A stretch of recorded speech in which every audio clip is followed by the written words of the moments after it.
Hey everybody, what is going on and how are you doing? It's your Uncle Steve here in Uncle Steve's Lounge. And if you take a very, very deep smell, it stinks. The Atlanta Falcons have one of the worst showings they've had in years against the Denver Broncos today, 38-6. And we got a lot to talk about, but whew, take a deep breath. Let's come back on the other side and see what we're going to say. You're in Uncle Steve's Lounge. You're in Uncle Steve's Lounge. Gonna sit down, have a good time. You're in Uncle Steve's Lounge.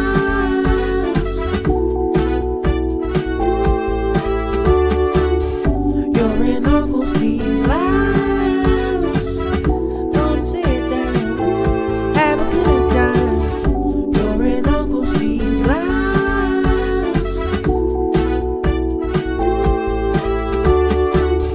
You're in Uncle Steve's Lounge. Gonna sit down, have a good time. You're in Uncle Steve's Lounge.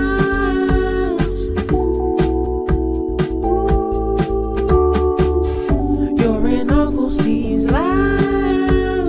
Gonna sit down, have a good time. You're in Uncle Steve's Lounge.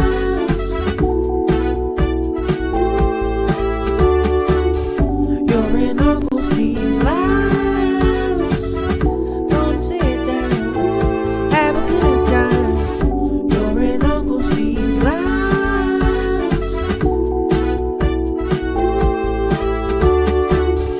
You're in Uncle Steve's Lounge.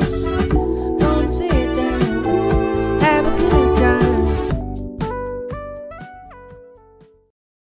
What is going on and how are y'all doing out there today? It's your Uncle Steve here in Uncle Steve's Lounge on November 17th. And woo, that was ugly. The Atlanta Falcons go to Denver and lay a complete egg in the not Pacific, this the Mountain Time area against the Denver Broncos. 38-6 is the final. Bo Nix, I was telling somebody else, Bo Nix looked like Bo Jackson. He could do no wrong. The Atlanta Falcons defense truly exposed today to an offense, quite honestly, that had not really been that good. So it's amazing to me that we even got to this point with this particular squad. This is horrible.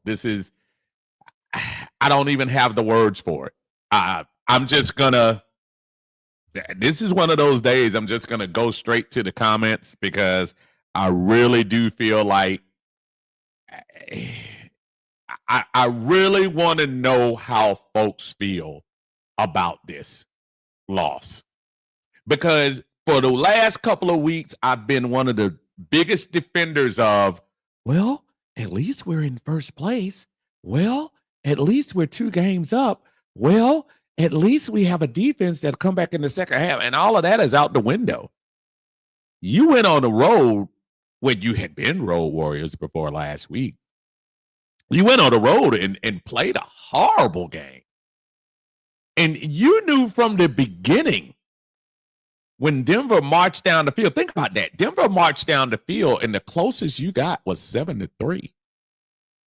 You didn't even come close. And that's embarrassing. It's embarrassing. It's embarrassing. Just truly. So I want to see what y'all are going to say in the chat. Matter of fact, I'm probably going to do something I normally don't do, which is throw the link in here, and if I can get people from not being super angry and say something, I'll let you come in for a second and we'll just talk about this. This is pretty bad, y'all. This is as bad as it's gonna get. So I got it in there. Let me get to a couple of comments in here. Kelvin is in here. What's going on, Kelvin? How you doing? Thank you. Welcome to Uncle Steve's Lounge. And again, don't forget, y'all, whether y'all on Facebook or YouTube, make sure you like the video for me, and don't forget to subscribe if you come in. I appreciate it. Thank you so much. Kevin said, "What's up, y'all? Now we really look stupid making no moves at the deadline. Let me guess, defense is still developing." Man, I have no words to hear. My patience to hear anybody talk about, yeah, the defense is going to work out. The defense is going to be all right and all that stuff. No, this was bad today. You lost to a mid team. You lost to a mid team in the AFC who's probably not going to make the playoffs. I was listening to all the stuff.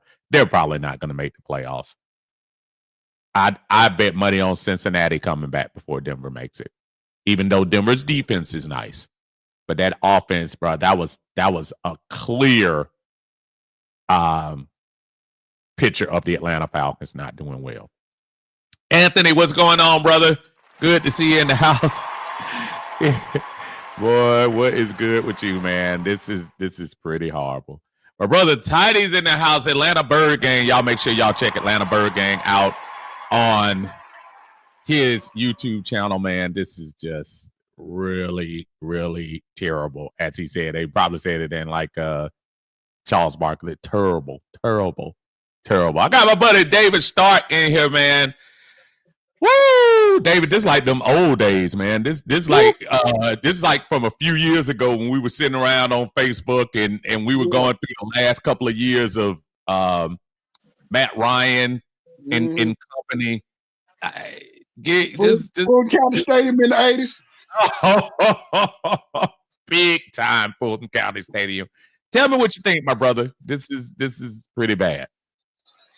Yeah, this loss was awful. This loss was terrible. You can point to a whole lot of things, but right about now, I want to point to the big thing I've been hearing in this group all this time. Talking about Jimmy Lake's scheme. People, I'm gonna tell you this right here, right now. I don't want to hear nothing about Jimmy Lake's scheme until somebody start getting off blocks. Until somebody get their eyes in the right place. Until somebody doggone in their doggone zones. I don't want to hear nothing about Jimmy Lake's scheme. I mean, players have to play in order for schemes and defenses to work. Right. Players have to play. And if you're going to keep telling me that a front with Zach Harrison, Arnold Ebiketie, Contavious Street, I don't even know if he played today, David Onyemata, and folks like that, if you're going to continue to tell me that those are going to be your key players that are going to put pressure on the defense, on the quarterback, and we're still not seeing it, that's awful. It's awful. Let me tell you something. Bo Nix was going through 4 progressions. Easy today. He was going 1 to 2 to 3 to 4 back to 1 all day long. It was ridiculous. It was ridiculous. A few times I saw him at the dang on rush lanes, opening up passing lanes. Boy, let me tell you something. It's going to be a interesting trip back to Flowery Branch, and though this is a bye week, it better be busy at Flowery Branch because somebody's got to answer for this. And listen, if we start talking about maybe it's time to let some of these young players get on the field and figure out, I'm kind of upset, quite honestly, that we sat in there and we gave Michael Penix like 3 passes. 2 of them were dead on the money. And I thought Casey Washington should have held on to that one. He actually should have. It looked like he hit his head pretty hard on the ground. I know he hit his head pretty hard, but as you laid out, that hit his head. This is big boy football. You're gonna have to make catches like that. Was that the guy, David, that we were all in preseason? Oh my God, Casey Washington, he's gonna be this. And look, I'm not trying to talk about his injury before anybody goes that route, but I'm just saying, if you want to play in the big league, those the catches you gotta make. You got to make those plays. You gotta make. You have to. I'm sorry, you have to. This is big boy football. They all get paid. You're highly paid professionals. Very highly paid. Very highly paid. So, Wallace was good. Go ahead, Dave. So and you know what I'm saying? And then offensively, why do we abandon the run so quickly? We abandoned the run at 7-3. We abandoned the run at 7-3. As Bijan is killing them right now. Our offensive line is cooking. I'm like, what is that second series? He came out with 2 straight passes. I'm like, what is Zach Robinson doing? I didn't care about that 4th down conversion, Steve. Right. What were those first 2 play calls? I'm at a loss. I'm really at a loss. I think I'm right now. I'm really upset. I'm trying to, and you know me, man. I try my best to play a Falcons fan who's trying to be positive, not so much of the optimism, but positive. I don't want to totally throw everybody under the bus, but when you get beat like this, yeah, all bets are off, man. Yeah, I know. And here's an elephant in the room for me, Steve. Matthew Bergeron. Matthew Bergeron has gotten a lot of penalties lately that has killed some drives. Yeah. I'm trying to figure out what, and after a decent rookie season last year, I'm trying to figure out what is going on with him. Which is so funny because he was really good last year, and I thought he was going to take a different step. You got that one Falcon fan in the house. What's going on, man? What's up, man?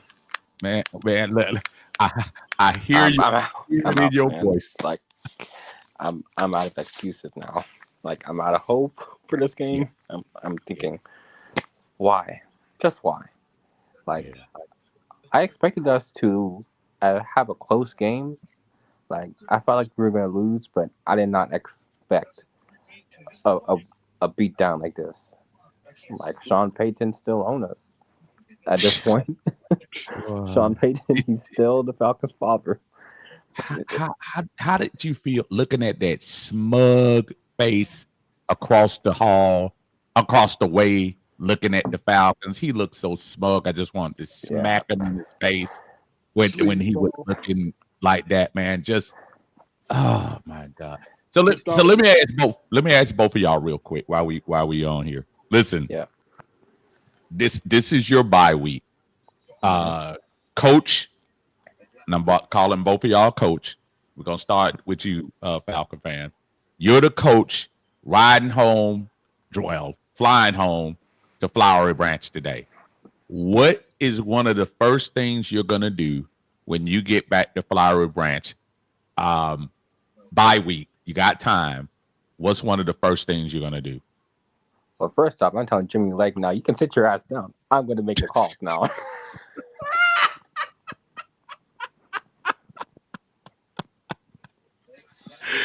Oh man. Yeah, Jimmy Lake, he's not the right defensive coordinator.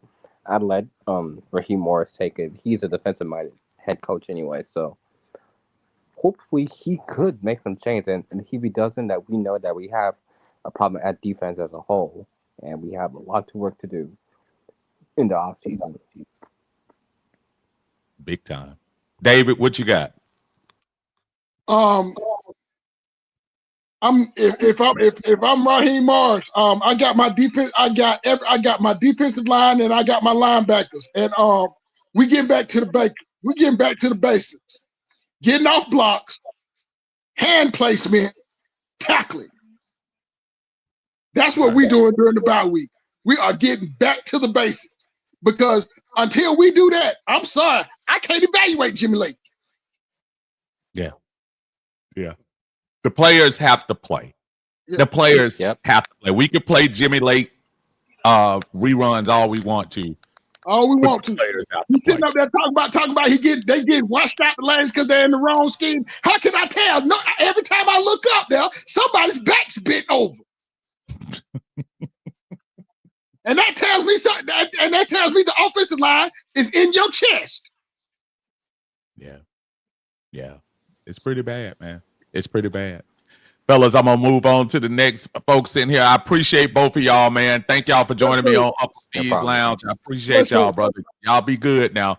Again, it's one of the few times that I throw the link out there, because I just think this is one of those hard ones. Look, New Orleans is always going to be hard. That's a rivalry. That's a whole different animal. We got people who we don't like them. They don't like us.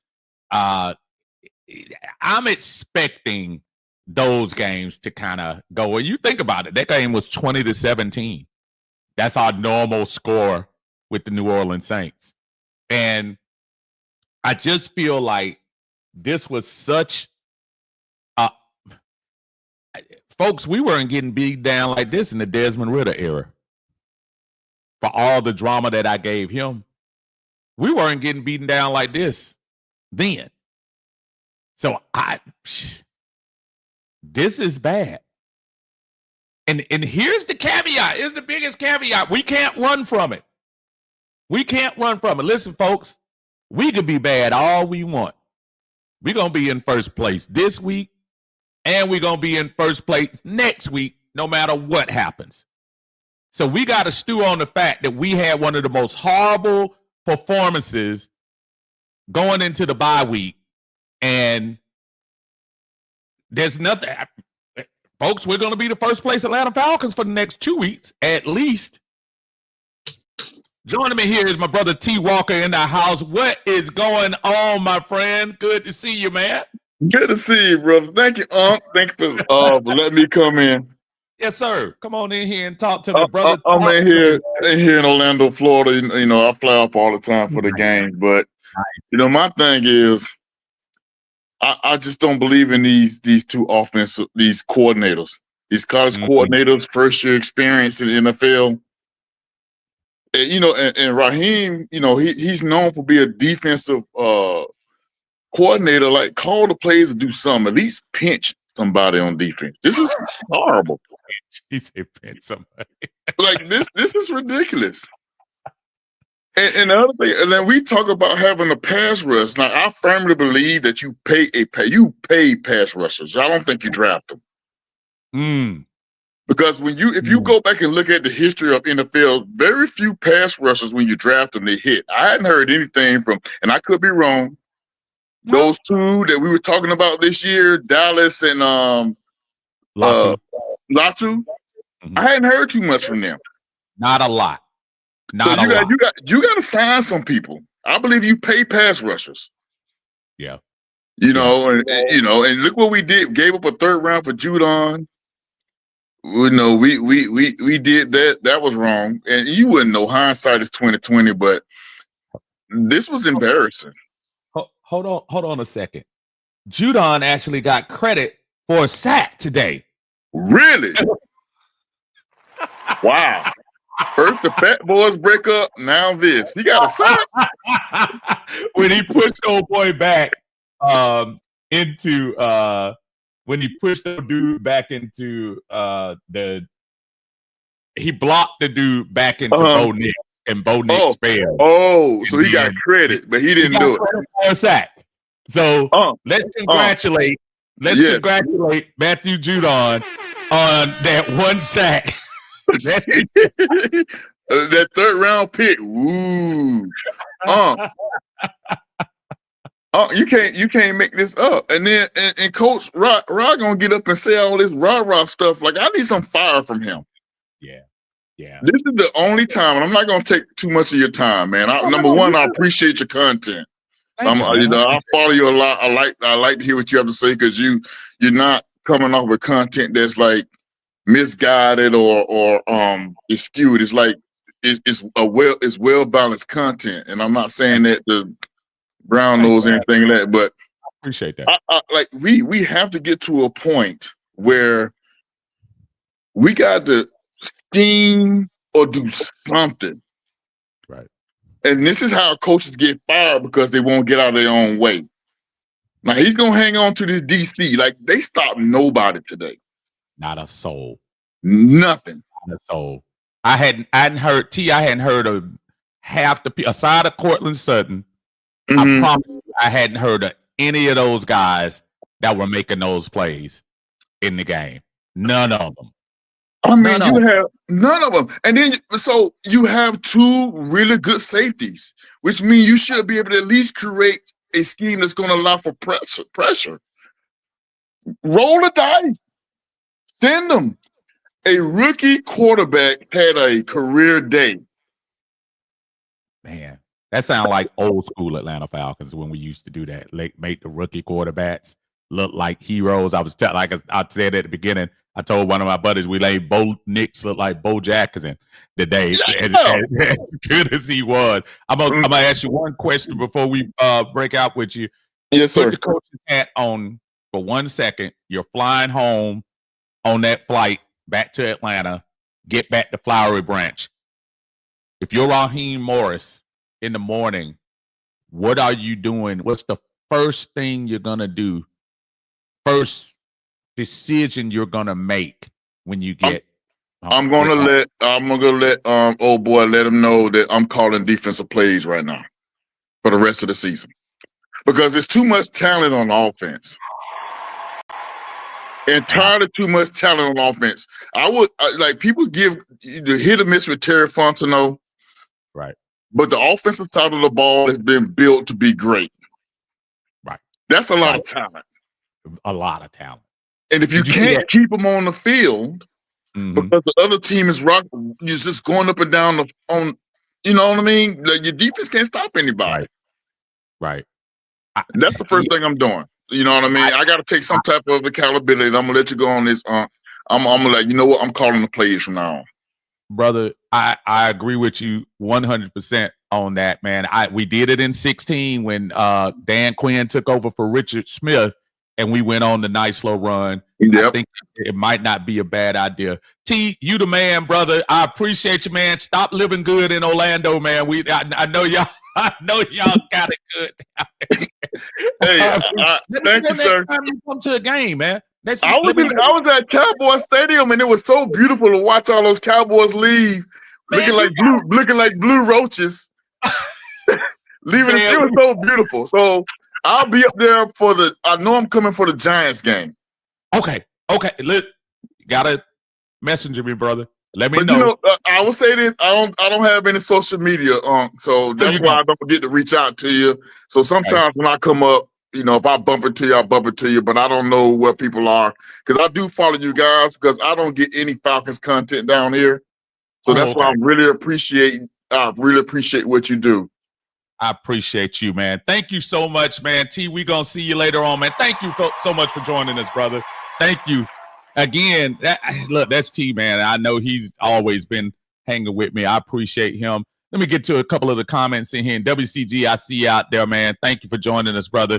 He said, we all been lied to. We were told Raheem has learned and he would be better at his next job, but we are seeing the same garbage offense and defense that got him fired in Tampa. He also says Cousins is washed as soon as Raheem realizes that the Falcons can win. I want to thank Sunshine for coming in here. And look, my brother Dre, True Statement, is in the house. What is going on, man? He said, right, what's up? I'm hot right now. This is worse than the loss to Seattle, much worse. Dexter Owens, who had a conversation with me earlier, and we were going through this, he said the defense is garbage. I've been saying this all year. The players don't even look the same in this scheme. The OC can't call a game when he's down 2 scores. He never runs a screen. He looks confused. He said, yeah, this whole hire rookie coordinators is getting old, super old. Antonio Henderson is in the house. What's going on, brother? How you doing? He said, Raheem is not the type of coach. He's too nice. He won't get in anybody's. And Raheem Mello Morris. Oh, man. Then he said, Drew says we got a bunch of DB coaches and our DBs look like food, man. And look, here's the problem. None of us are going to make excuses for injuries because we've taken advantage of injuries for a lot of teams this year. We can't do it. We cannot do it. If you're a DB and if you're wearing the uniform, then you should be able to play the position. Bottom line on that. Dexter says Baker dropped back 50 times a couple of weeks ago, and we didn't get no sack. And I think one hit. This is just not on the players. It's a way to free people up. And late look like he don't know how to do nothing. These are points I can't argue. I know there used to be times that Dexter will tell you, shoot, I argue with him all day about stuff. I can't even argue. We are getting nuts. We let a rookie quarterback. Bo Nix probably had flashes like he was playing St. Mary's or somebody like that. He was getting no pressure. And the one little fake sack they gave Judon, that's because the offensive line stepped on him. Horrible. Antonio says, I'm looking at Kirko. We paid $100 million for $180 million for 6 points. That's a lot of money. He also said Raheem has created a happy-go-lucky environment, and you haven't heard one player yet talk about his mean side because it's non-existent. But see, here's my thing, though, and I'm not even trying to be funny, Antonio. I hear you loud and clear about being I don't care if you're nice, mean, whatever. Win games. Win games.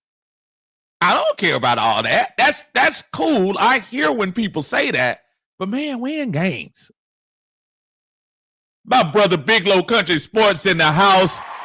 I'm pretty sure y'all gonna hear a lot more because I know this probably not gonna be an emergency meeting on his channel later on today. It's probably gonna be a 3-alarm meeting on there. Y'all make sure y'all check out Big Low Country Sports. Y'all already know who he is. Y'all check him out. I'm sure I don't know whether he's gonna be on tonight or tomorrow, but probably the night after this debacle. But y'all make sure y'all check him out. He said, boy, he's so ticked off. I don't blame you. Last week, I had the pleasure to watch the game with my brother, and we sat up there, and the one thing I can at least say last week, that there was a little bit of passion, there was a little bit of comeback. We started flat, but at least we tried to pretend we were winning the game. Boy, that was horrible today. I don't know what that was. I'm very interested to hear Raheem Morris's press conference today. It's not going to be, it better not be pretty. You better not be smiling and chucking it up with D-Led.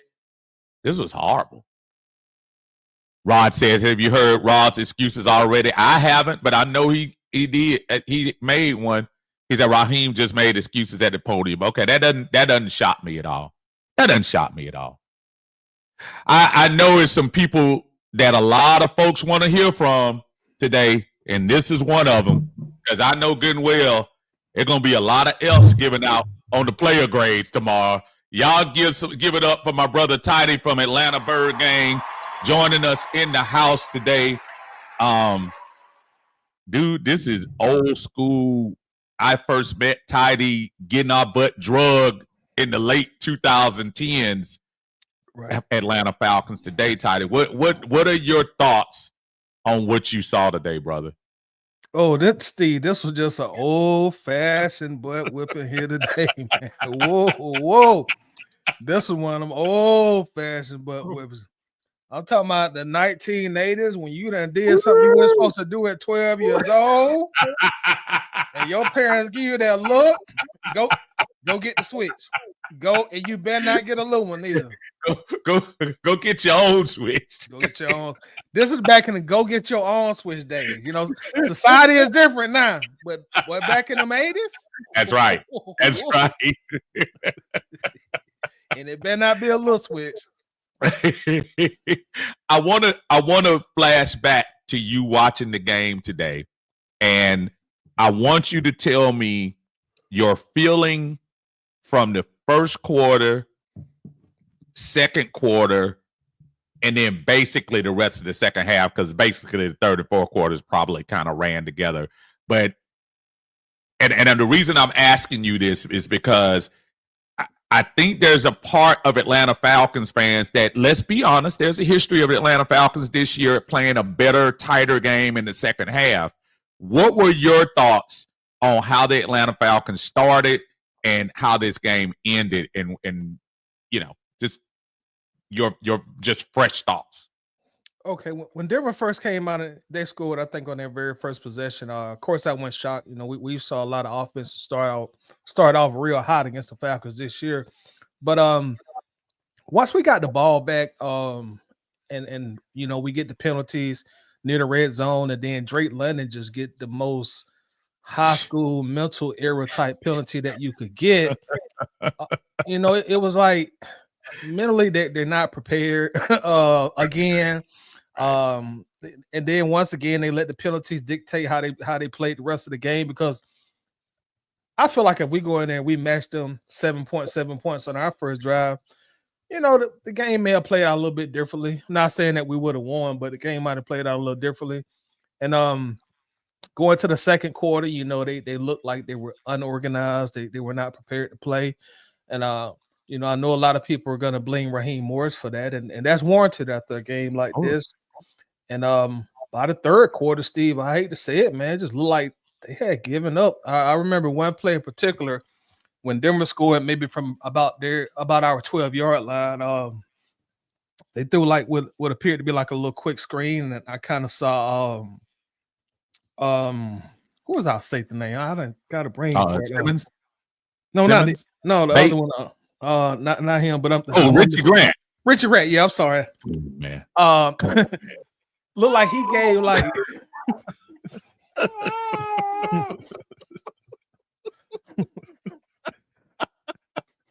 you forget Big Money Rich? that's how bad he been playing, man. But you know, I saw him give little to no effort.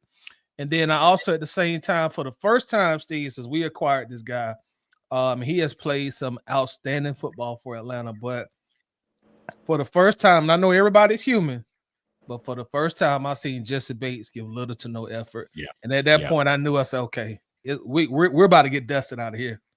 I saw you when you made that comment. I think you wrote a comment about the no effort play, and when you put that on there, I said he's absolutely right. The effort. So that does go back to coaching. Let me slip in my brother Debo Vibes in the house. Thank you for joining us in Uncle Steve's Lounge. We appreciate you joining us, brother. Thank you for coming in here, man. Tell me real quick, man, what's your thoughts on today's game? Man, my thought. Can y'all hear me, man? Oh, Yeah, perfectly. I can hear you. Okay, perfect, man. Hey, Uncle Steve, man, you know, thanks for having me on. I still got my prize for the meet and greet we had right here. You know, I still got it. You know, I'm still salty about you cutting me off the quiz game like you did. You know what I mean? But you know, I get it. I couldn't get all answers right. Man. He was talking about the content creator thing. We had some trivial questions there, and he lucked up and answered a couple of them. Tiger, how you doing, man? I'm doing great, brother. How you doing this evening? Well, hopefully you're doing good this evening. Well, I think we can all be better, man. In reference to the game, I think it was just a team there. They looked like they were already ready for the bye. Looked like they was already ready for the bye. They looked tired. They brought the same energy they brought in, or lack thereof energy they brought in from the Saints game, and it showed out there. And the main frustration, it's been echoed a couple of times from the guys on the panel, is that this offensive flow will get into a rhythm and all of a sudden will stop. That first drive, it was 5 passes, 5 runs. Kurt was like complete his first, I think, eight passes, and then we just get out of that rhythm. And then from we get away from Bijan, we get away from the plays that can get us down there and potentially score, and then we don't score. So the bye week is here, and like you said a little bit ago, Uncle Steve, man, no matter what happens, we're still gonna be in first place. How long is that gonna happen though? I mean, because you gotta realize this. Believe it or not, y'all, fellas, the Saints are just 2 games behind us. Yeah. So, with that being said, right there, and the Saints blew out on Cleveland today. So, right now, things the cards had to be shuffled. And the main one is, in my opinion, my personal opinion, I think it's time for Jerry Gray to take over defense, because at this point, this soft zone, both of the touchdowns that the 2 of the 3 passing touchdowns Bo Nix threw, like on quick screen plays. And if we were playing a little bit more press man, I know for a fact the other one of those plays would never happen. But we play too soft. We literally play too soft, almost into the end zone, and the guy runs in for the touchdown. So they literally picked him up, though. Did you notice that? Yeah. They picked him up. Yeah. And all 4 offensive linemen got behind and just pushed him through the end zone. That's crazy. So that running play, that run touchdown, that literally took the soul out of our defense right there. Yeah. When old boy ran in, when Javonte Williams the run touchdown, when he ran in, that just took our soul. When everybody's and that offensive line made our defensive line look marginal at best, and it's not a good sign right there. The pass rush or lack thereof, we have 10 sacks right now in 11 games, unacceptable. And but again, let's celebrate. Matthew Judon got a sack. Hey, when Judon walked over there and touched that guy, that was a sack guy, dog. And he let the whole world know about it. He let the whole world know, didn't he? This man literally celebrated. And like you said, the only reason Bo Nix got sacked because he tripped over his guard. That's it. And in reference to Bo Nix, this man he had his first ever 300-yard passing game against us. Come on. And he, I think he tied some team record for the Broncos for most touchdowns by a rookie, whatever. And his passer rating was 145 against us. So it's inexcusable. So yeah, definitely changes had to be made on both sides. But that's my take on it. And we came out flat, and this whole happy-go-lucky thing going on, Raheem Morris and him all joking and laughing and stuff like that. After a while, it gets old, and I'm starting to get tired of it. He got to put a foot in someone's ass. If he don't, someone else has to. But it starts with him. If he ain't going to do it, it don't bode well for us, to be honest with you. It's December. I mean, it's about to be December in another week and a half. And matter of fact, we don't play another game until December. Yeah, so December 1st. That's the next game we play. That against the Chargers. Listen, I gotta go back and ask you, Tidy, because I obviously been listening to you over the last week and your very poignant statements about, yes, I hear everybody talking about Jimmy Lake. I hear it. It's ad nauseum. I get it. But I'm looking today when we talk about effort and we talk about tell me, I'm gonna run these names down for both of y'all, and I want y'all to be honest with me. Be honest. Before today, had you heard of Jaleel McLaughlin? Who? Audric Estem. Who? Devon Vale. Who? Lil Jordan Humphrey. Who scored a touchdown? Who scored a touchdown, by the way?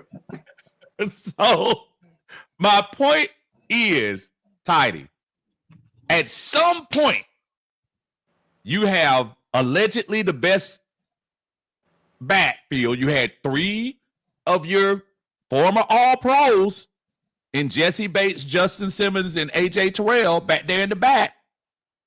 You have allegedly an elite enough pass rusher that you traded away a pick for to come here.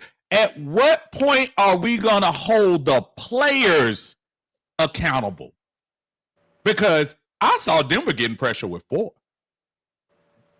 I didn't see them only till the end when they kind of stretched the lead out a little bit did I see them actually start bringing extra players. We were making Bo Nix. Look, Bo Nix, Desmond Ridder, Felipe Franks, all of them will thrive with no pass rush at all. So, Tidy, I go back to you again. Is it just a matter of firing Jimmy Lake or demoting Jimmy Lake and getting somebody else in there? I'm not against that, brother. I'm not at all. But I'm saying, is it just a matter of that, or is it an accountability to have these players play better, man? I'm also not against, firing Jimmy Lake, even though, people been joking with me, calling me Jimmy Lake bodyguard lately. And I think that's because I'm one of the few vocal ones that actually, will stand up and defend him. And the reason is, Steve, is what we watched today. I mean, I get it. Not everybody likes the scheme. I get it. Not everybody likes his play calling, but hey, Grady Jarrett, did you play today, big guy? Is David Amyamana still on this team? I didn't see him. Eddie Goldman, and like our linebackers, man, like those are probably some how can I say this and not seem like I'm being a negative Norris? Those are probably in the bottom tier of linebackers in the NFL as a unit, right. Caden, Troy, Nate, and that's when they're playing. And I'll take Caden out of that because Caden does play, but Nate and Troy, they can't even stay on the field. So, Steve, I say this often, and I get everybody, and I shouldn't say everybody, but I get some people have a problem with his scheme. But at the end of the day, man, players got to make plays. Players make plays. You can put, as we say, quote unquote, dog into any scheme, a 3-4-4-3, 3-3-5 goal line. A dog gonna hunt. He gonna hunt. At some point in time, no matter the circumstances, the environment, he gonna defy odds and he gonna hunt. And I'm just not seeing these guys on this defense hunt. We could fire Jimmy Lake today, go to a 4-3, still got the same personnel issues that is on this team. And I got to talk about Justin Simmons. I was super excited when we got him, but I'm starting to see I'm starting to now ask myself, Steve, I get online. How much did we pay this guy again? How much did we pay him? I've seen him this year give up like just 2 plays two big touchdown plays where I thought a guy of his caliber, his experience should not give up those kind of plays. So, if the plan is to fire Jimmy Lake after the bye week, I'm with it. But my whole point in saying this is I think the criticism of Jimmy Lake is just an easy way out. We're using him as a scapegoat because that's what we're used to doing as Falcons fans. I'll be wanting to hear more people put the players accountable also, because they're the ones out there that's playing every game. They're the ones out there that let Bo Nix look like John Elway. So I think if you're gonna go on a fire Jimmy Lake campaign and you're gonna criticize the scheme, I feel like 50% of your conversation should be about Grady, Amyamata, Judon, AK, the linebackers. About 85-90% of the personnel on that defense. But again, it's easier just to talk about Jimmy Lake.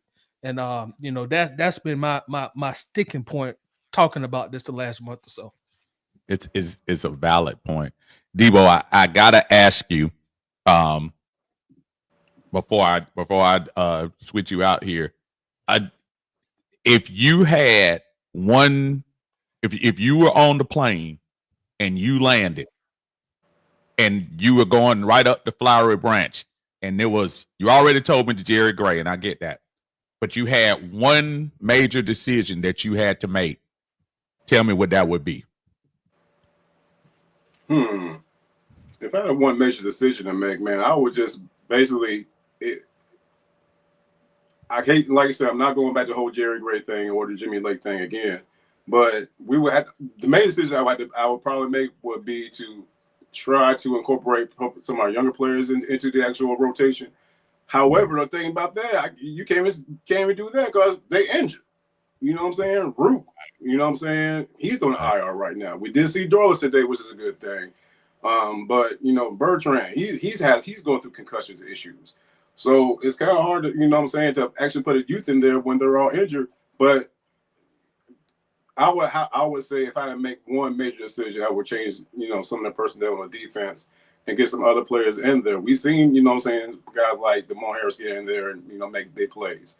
So what's happening right now, and I think someone said in the comments, is that we got a lot of age, a lot of old people on the actual, and that particularly the defense. And, you know, I would have to say, if I had to make one change, would be to change the personnel. Just like Ty said a second ago, this is not all on Jimmy Lake. It has to do with the guys in there. And, you know, maybe if we put some, you know, youth in there to, you know, do some things, then I would do it. Because right now, particularly at pass rush, I keep talking about the pass rush. It makes no sense for us to just play our 11th game. We only got 10 sacks. At this point, just like Ty said, it's not just a scheme. It has to be the players. We got to get some players in there to close it out. Because we made Bonix look out there. He was out there looking like Brock Purdy today. We didn't get nowhere near him. Except my bad, except for Judon. I'm sorry. Judon. Don't you forget about Judon on this team. That man got a sack today. And he let the whole world know, too. But Debo, do me a favor before we switch out with you, man. Tell everybody where you are on YouTube. I'm subscribed to you. Let everybody know where you're at, my brother. I'm subscribed to. Oh, yeah, that's right. I appreciate that, man. Yeah, Debo Vibes on YouTube. I do my Debo Vibes sports style. Where every week I try to, you know, dive deep into our opponent. And and Steve, the only reason I knew who those people you were talking about, because I had to do some deep research. I mean, some deep research about those running backs, man. I didn't know Devon Valet until this past week, and here they are scoring touchdowns on us. That's the only reason. But answer your question, man. Y'all can find me on YouTube. I'm on Debo Vibes, Instagram on the Real Debo Vibes. And just come check me out. I would definitely appreciate y'all support. Man, thank you so much, brother. We appreciate you coming through today, man. No, thank you. We're going to get some more trivia for you next time, man. Have a good night, my friend. Thank you so much. I got on board, man, and I know he was fuming. I know this brother was fuming right here. I could probably see him right now every time Denver did that little play, that little run play where they kind of brought the tight end over, and I was sitting there, but I said, man, coach over there cussing him out. Coach is having a fit, man. Coach, what's going on, my brother? What's up, fellas? What's up, Coach? I apologize if you hit a win. I'm almost in my crib, walking from a car to the crib. So if you can hit it, do you want to wait till you get in, brother? You know I ain't getting rid of you. This whole time, I'm literally like 30 seconds from walking in. But the ladies said they wanted to see your face, man. That's what they said. I was. But yeah, hold on, because I'm walking in right now. We're going to let him get in. While he doing that, man, we got a super chat in here. My brother Rusty is in the house, man. I appreciate you, Rusty. Rusty, I'm going to get a super chat for you, man, just to break up the mood a little bit. We'll get a little Key Sweat in here. That was back when Toddy was going to the prom and they had some Key Sweat on. And he'd be like, girl, please dance with me. And they wouldn't.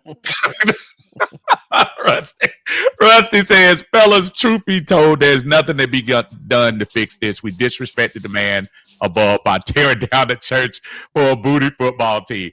If y'all don't stop talking about that church down there, them folks at that church are living nicely. They are not complaining. Everybody keeps saying. Rusty, I appreciate you, brother. Thank you for joining us, man. We appreciate you coming in. Tiny, All right, man. You there, Dre? Yeah. So all right, so listen. Where do we go from here, man? I mean, listen, I hear everybody's defense. We've been focusing on defense. It ain't like the offense showed up today either. So where do we go from here, fellas? So I'm gonna start with you, Dre, and then Tidy pick it up from there. Where do we go from here? It's nothing we can do about what just happened today. Nothing. But we got a Chargers team coming up after the bye that it's not a slouch. And now with that Kansas City loss, they're only one game behind. So if Dre, like I said, flush whatever happened today out. What would your approach as a coach be to this team? Honestly, brother, I don't even know. And just to answer your question earlier, no, I wasn't cussing, man. At this point, I have no expectations from this group. It is what it is. I've been telling people it's been fool's gold. Everybody, was so happy we was winning, and I'm like, okay, just watch, And so, I mean, moving forward, bro, I still love my team, but I'm not even stressing it. I really don't think. I just think it was a poor move to hire Raheem. A poor move to hire two. Maybe you can get away with one, but two rookie coordinators, a rookie specialty. Like it's so asinine to do something like that. And and then it's they made a comment on the game today on TV. They was like, Raheem is such a positive guy, you don't never see him get mad and get upset and this, then the third. And I'm like, yeah, it shows. We had 2 drives that were killed, and just like we do every game, 2 drives that were killed by penalties. I mean, just penalties. This team has no discipline. I mean, it's just there is no one fix. We're better than we were last year, just slightly, but we're still far from, in my opinion, far from competing.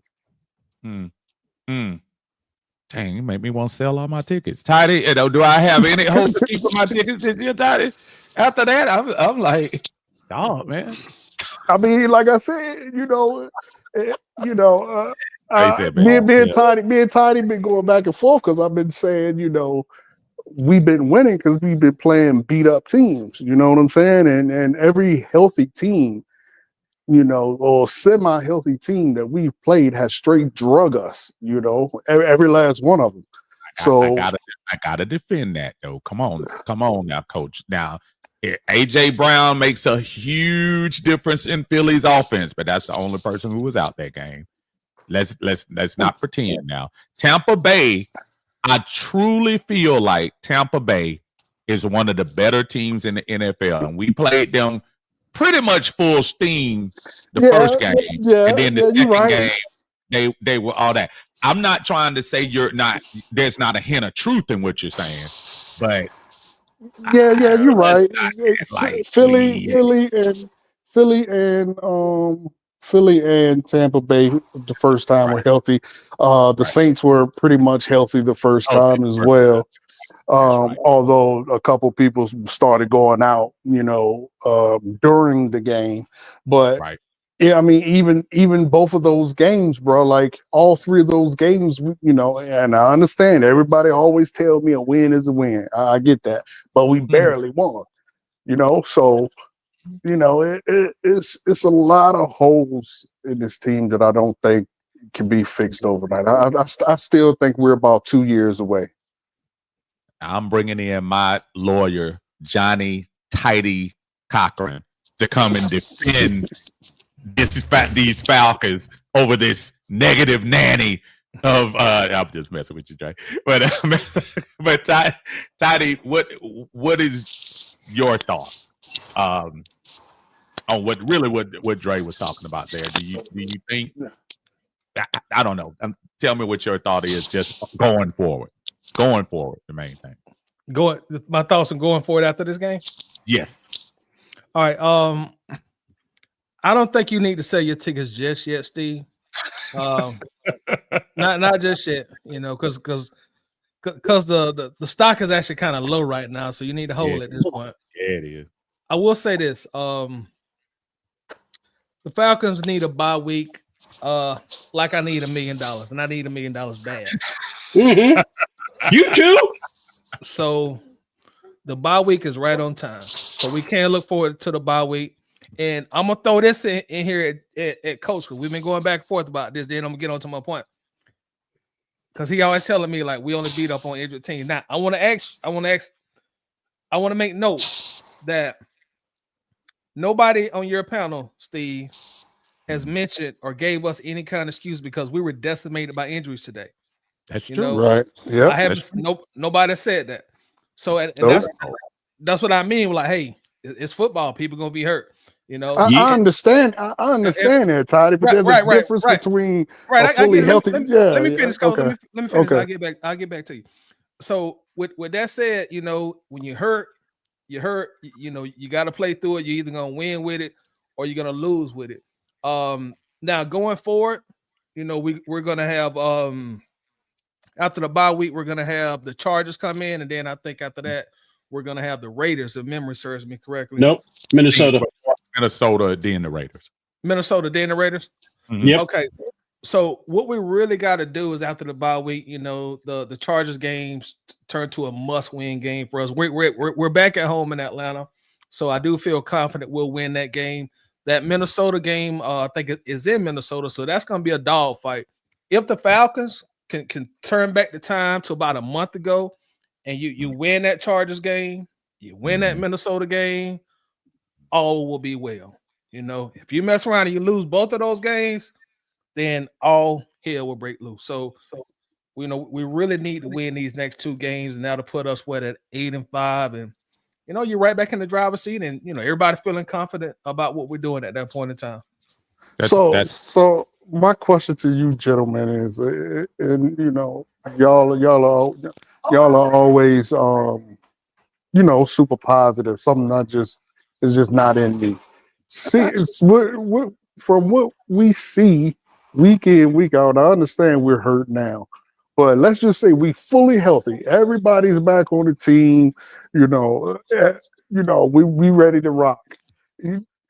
With taking your fan hat off, you seriously think we could compete with a team like Minnesota, like you know, these teams we about to come up against? Because I've said I think we got 2 more wins at the most, possibly the Giants, and more than likely the Giants, and more than likely Carolina. But outside of that, I don't see, like we just seen today, you know, Bo Nix shredded us. I think old boy from the Commanders is going to shred us. Like, do you think that honestly we can truly compete moving forward and go more than one game into the playoffs? I'm gonna put that question to the panel in a second, but first, before I do that, I want to introduce my brother C Double in the house, coming in to joining us in Uncle Steve's Lounge. I appreciate you, brother.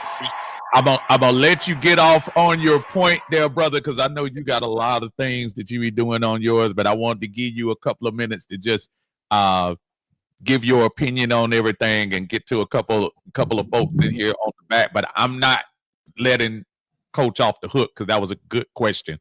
But talk to me, man, Craig. What do we got? What did you feel like today, man? What was your overall vibe, my friend?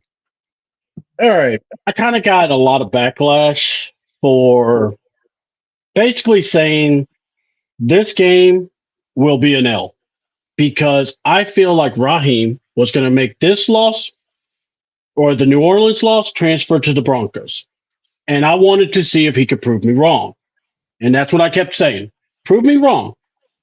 Here's an idea I have. Run the ball. because Kirk Cousins is not at 100%. Your linebackers aren't 100%. So what's the best way to attack? Running game. Did we run the foot? We did not. Or we did when we could. But then our linemen would do these crazy holds, or someone would step off a little early. It was just, it's one of those games. If we would have won that New Orleans game, Uncle Steve, I don't think we care as much, but we didn't. We couldn't even get hyped for our own rivalry. Then you go to Denver to play the guy who hates you more than life itself. This man, Sean Payton, lives off the hate of the Falcons. And the sad part was he didn't do anything special. He really didn't. It was just a simple attack. And he let his quarterback get in the rhythm, get his guys all. And the sad part is everybody was saying just attack. But you can't, because this team won't attack. Maybe it's an issue that Jimmy Lake doesn't want to admit. Go to the gas station, get some pills, and then you can fix that issue so you can attack. But I'm just stating what should happen is this. When you go into the bye week, if this team really is a playoff team, because now my question is this: what's going to change? Because for guys, and I love y'all for being positive, but I have to ask, if this defense is crap and I know week 1 was everybody's thing, but I called it crap. But anyway, but from week 1 all the way to now, you see what we are. We're going to have a bye week. In 1 week, you're telling me everything's going to change? Because my question is this. Okay. I'll say this before you do it, because I'm going to ask you another question before I switch you out. Listen, all right, yeah, no problem. You said something real pertinent there. If you were going home, you're on the charter plane with Tidy and the rest of the Falcons, and you land at Flowery Branch, what is the first change that you're making when you come back, C-Dub? First change is simple.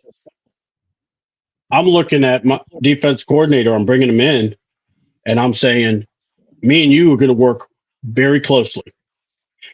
I'm not firing you because I understand there's a relationship, but in my head, I'm going, I got to make sure I keep up, because I can't. I've let these guys do the job, Steve, but now I need to kind of open that door going, all right, what's really going on here? And have the book ready. Now, the other thing, I've asked this before. Why didn't Raheem, this is his second chance, mind you, at being a head coach, why not hire a guy like Steve Wilkes, or, Steve Wilkes from Carolina or the 49ers, who got wrong, by the way, and then you hire like a Jim Cardwell or maybe a Byron Leftwich, and then what you could have done is have your guys sit underneath them so that, you know what? You know how successful teams go. They get success, they get to move on, and you get to keep the underlings that are your homeboys. Now, that would probably be a little bit better, because then you're allowing the experience to kick in. But that's always something I've wondered, because we keep saying about the defense. My question I have is, how do we fix the offense? Because I think Zach Robinson has an issue. Because, Tidy's brought it up many times. Stop going on the defense. Let's look at the offense. Well, here's the question. Who's going to help fix the offense? Because certainly it's not like Kirk's going to go, all right, take this helmet. Hold on. Here, come here. So what we're going to do is run this play, this play, this play, this play.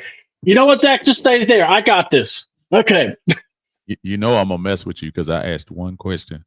I know. You know what? But you know what? Hold on. But you love me. So just remember that. I love you to death. But before you get ready to break out of here, brother, and we switch people up, tell everybody where you are. Tell them about that great wrestling show you do, and tell them where your YouTube is, brother. All right. YouTube channel C28. And on Wednesdays, we do the wrestling show, where it's this week's in this the This week in wrestling, we go over literally the whole week of wrestling and just talking about both promotions, what we're thinking about the storylines. I got Jerry, who actually wrestles. I got me and Ladarius, who actually have covered it, interviewed wrestlers of that sort. So we have a good time with that. On Tuesdays, we do the Beard Gang review, where we bring in everybody that wants to be a part and wants to talk. We try to come up with more of a preview, but since this is the bye week, we're actually going to go over this loss, but then go, what are we going to expect to change? And then, and check out the shot that I've declared for this one. It's quite funny. And then also on Monday, I will be on the morning crew with Terry, Ladarius, and Ron, where we, and I'll be on Terry and my channel. So C28 is where you can find us. So, and I appreciate you, Uncle Steve, and everything else. Outstanding, my brother. We appreciate you, Chris. You hang in there, and I will be checking you guys out as usual. Always get a chance to look at you guys and look at everybody. So I always get a chance. Now, I want to go back real quick to what Dre was saying, and it was a good point, but I'm going to answer my first, and I want you to, I really would want to hear your opinion, Tidy. I still think, even with today's nasty, horrible loss that we got, the NFC is not as tough, in my opinion, as the AFC is. I'm gonna put it that way. I'm gonna put it this way. In the AFC, Chiefs, Bills, and I think the Bills did finally beat the Chiefs, right? Yeah, the Bills won. Okay. Yeah. So Chiefs not undefeated anymore.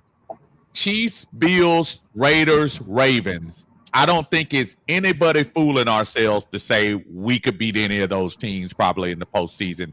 Can I at least get us to agree on that? I agree. You the same way, Coach? Well, Coach said we can't beat anybody. So all right. So so I say in the NFC, I don't think it's any argument that Detroit is a really balanced team. So I'm going to throw Detroit out of there because they'll probably be number one seed possibly. Do you think Philly can be beat? Not a fair question. We already beat them, so I'll skip. Do you think Minnesota can be beat? Yes. Coach? Yeah, I mean, yes. Yeah, I mean, yes. I think they without reason for a second. Without reason. I'm gonna give you the butts in a minute. But I'm just saying, just keep it real. I'm going to NFC. Yeah. Do you think Green Bay? Any team can be beat. Well, not. You know what I mean. Yes. I'm talking about in the playoffs. We're not going to go up against the legend right now of Baltimore, Kansas City, Pittsburgh, or anybody like that. We're not going to beat those teams right now. Right, not as constructed. Right. But I do feel like we have a puncher's chance against a Philadelphia team that struggled against the Washington. Do you think we could beat Washington? Yes. I do not. On a good day. Okay. We have issues with mobile quarterback. Okay, and I can probably agree with that.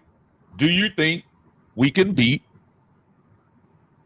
as right now constructed, the 49ers? Oh, yes. Kind of thinking on that one. Eh? To me, I'm gonna do like Lil Woody. I played the field. Go ahead, Dre. I was listening to you. I believe. To me, they are probably the weakest out of all the ones you named so far. Actually. Okay. To me. All right. That's fair. That's fair. And the teams that I'm naming right now are currently in playoff position in the NFL, and that's why I'm asking. Even with today's loss, folks, and let's not fool ourselves. Every team has a bad loss this year. We've unfortunately happened to have two of them, but every team does. The Green Bay Packers, can they be beat? Yes. Yes. Go. Okay. All right. Yes. the Arizona Cardinals. Can they be beat? Yes. Yes. Okay, so the reason why I was asking that before I go back to Tidy, and I was going off your point, Dre, and obviously respecting your point, I was just saying the NFC, all we need is a puncher's chance. It's kind of the same thing that happened in 16. Dallas ran through the NFC and ended up being the number 1 seed and couldn't get past Green Bay. Seattle was supposed to be, they still had remnants of the Legion of Boom on that team. I say remnants, they were all there still. I think Cam Chancellor was hurt, but you still had Earl Thomas, you still had Michael Bennett, you still had Averill, you still had Richard Sherman and all of those guys, and you know, we beat them.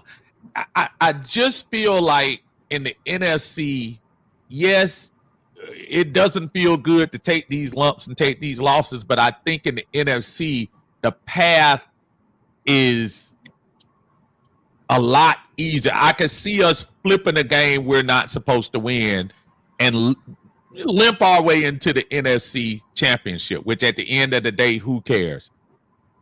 Tampa Bay. Go ahead. Go ahead. No. I'm sorry, Dre. So my only thing is really what I was saying with that. It's not so much player or talent. Like I think we have good enough talent to really lug up and get to the show. My issue is, as we have continuously seen, the lack of preparation to go and basically piggyback off what C-Dub said and answer his question. The reason we didn't run today is because, as has happened before, we came out, got punched straight in the mouth, and the playbook goes out the window. Like, you know what I mean? You can't run for 30, 40, 50 times and you're already down 14 points. You know, you gotta adjust and start really throwing the ball and, you know, stuff like that. But my whole issue is truly a lack of it's in the coaching staff.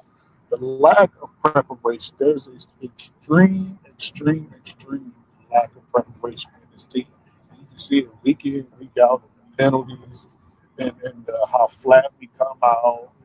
I think we've only came out on fire one game, and that was the Philly game. Other than that, it's just been really lackadaisical. I take that back. We came out kind of literally about to Carolina. Yeah, Carolina. Yeah. No, that was it. It was one of them first 3 games. We came out blazing. Just went straight down the field and scored. One of the first 3. I don't know. I think it was Philly. No, Philly. We came out and I think we scored a field goal maybe, but if you remember, we kind of didn't catch fire until the second half. We kind of held them. Okay.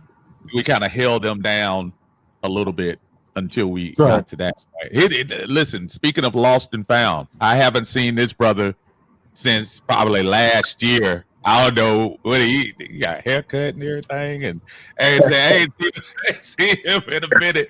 What's up, Slim? How you doing, brother? What's up, everybody? What's up, How you doing, man? Man, I am doing well, man. I'm just trying to, man, Dre just trying to bring my day down, man. I went to church and everything. I got all inspired and stuff, and Dre just came down, said the world coming to the end. Should have put an extra 50 in the collection. You know, maybe we would have won. Not being cheap, you got it. All right, so look, and I have forgot it, Tidy. I'm sorry, I was gonna get that question too, but let me see.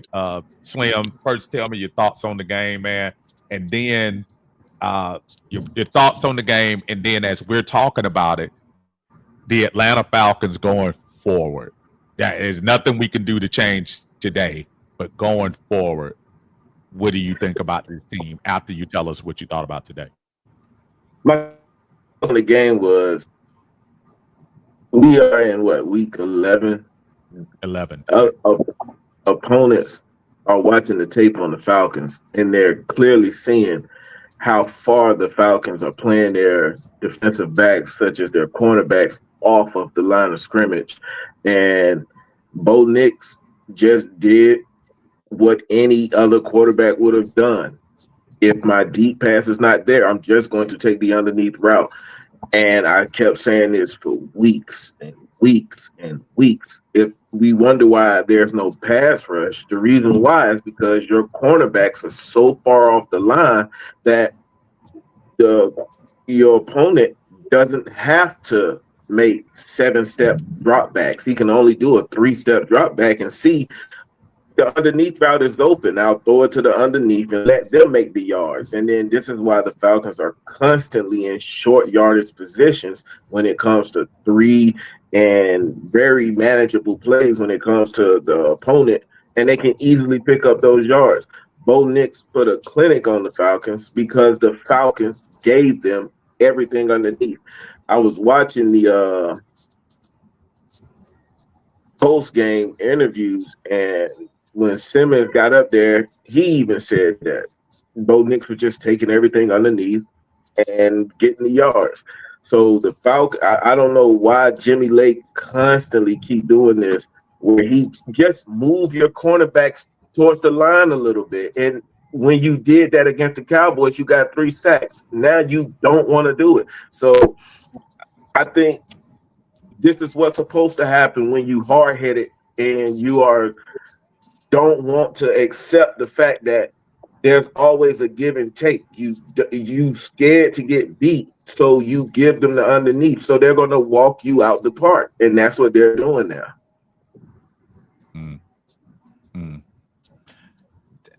Tidy, going forward, man. Going forward, I know we talked about all of the Jimmy Lake aside. We are 6-5. There's nothing we can do about that. Next week, there's nothing we can do about the fact that we're still going to be, at worst case scenario, 1 game up in the division. You're Raheem Morris. What do you tell your team? What do you what are you telling your team about these last 6 games coming up? Because as we look at them now, I mean, we're not a team right now that can afford to say this is a gimme loss. Giants, Raiders, and Carolina are going to be tough games, in my opinion. So what are you telling your team right now if you're the coach? He grabbing his pom-poms. Not Toddy, but that's what Raheem doing. Grabbing his pom-poms in his skirt. I think if I'm Raheem, what I'm telling the team, as well as putting myself and also my coaching staff in the equation, like, look, we just simply got to execute better, and we got to be tougher. This is a game of physicality. What we saw today, it can't happen again. So we got to be tougher. We got to execute. We got to be faster. We got to be stronger, and show some pride. You got a bunch of veterans on this team, who get a nice check like most NFL players do. But hey, guys, come out here and show some pride, man. Show the rest of the league, your peers, your family members, your fans. Show them that you ain't out here just collecting a check and watching your 401k go up. Show some pride. We 6-5. So it's crucial and critical that we take control of these next 2 to 3 games and get ourselves back in position where we're in the driver's seat. We still at this point, tell us, hey guys, at this point we're still in the front seat, but we're in the passenger seat now. We need to get the keys back and get in the driver's seat. So guys, we got to execute. We got to show some pride. We got to be better. We got to coach better. We gotta be a more disciplined team. Let's stop getting in the red zone and coming away with 3 points and it's cool fault and we got a penalty. Like, those drive killers got to stop, because that's one thing the Falcons have been real accustomed to doing these last 3, 4, 5 weeks is they get in the red zone and they just forget how to play football. And I hate to say it, but that has been a Achilles heel of the Atlanta Falcons, probably going back 5, 6 years since the 2016, 2017 era. But we just got to be better coaches. We got to be a better football team, have some pride about ourselves because we as a team, we are 10 times better than what we put on that field today. And don't nobody deserve that as players. We don't deserve that. Our fans don't deserve that. So just execute, man, and be the professionals that we are. That's the message I would try to drive home to the team. So basically, lighting a fire up under them. But have you seen him do that? That's my whole issue with this man. Like, but I haven't seen nothing from him. Like, but this is the thing, because I hear Raheem. He's so milquetoast. I hear Raheem get criticized that a lot, but at the same time, he really can't be something that he isn't at this point in his life. I don't know his age, but I guess he's probably about 50 years old. He's been coaching the NFL for at least 20 years. So all of a sudden, he can't change and be something that he isn't. For whatever reason, the Arthur Blank and whoever hire him for a certain reason. And also in the NFL, I mean, I get lighting a fire up somebody behind.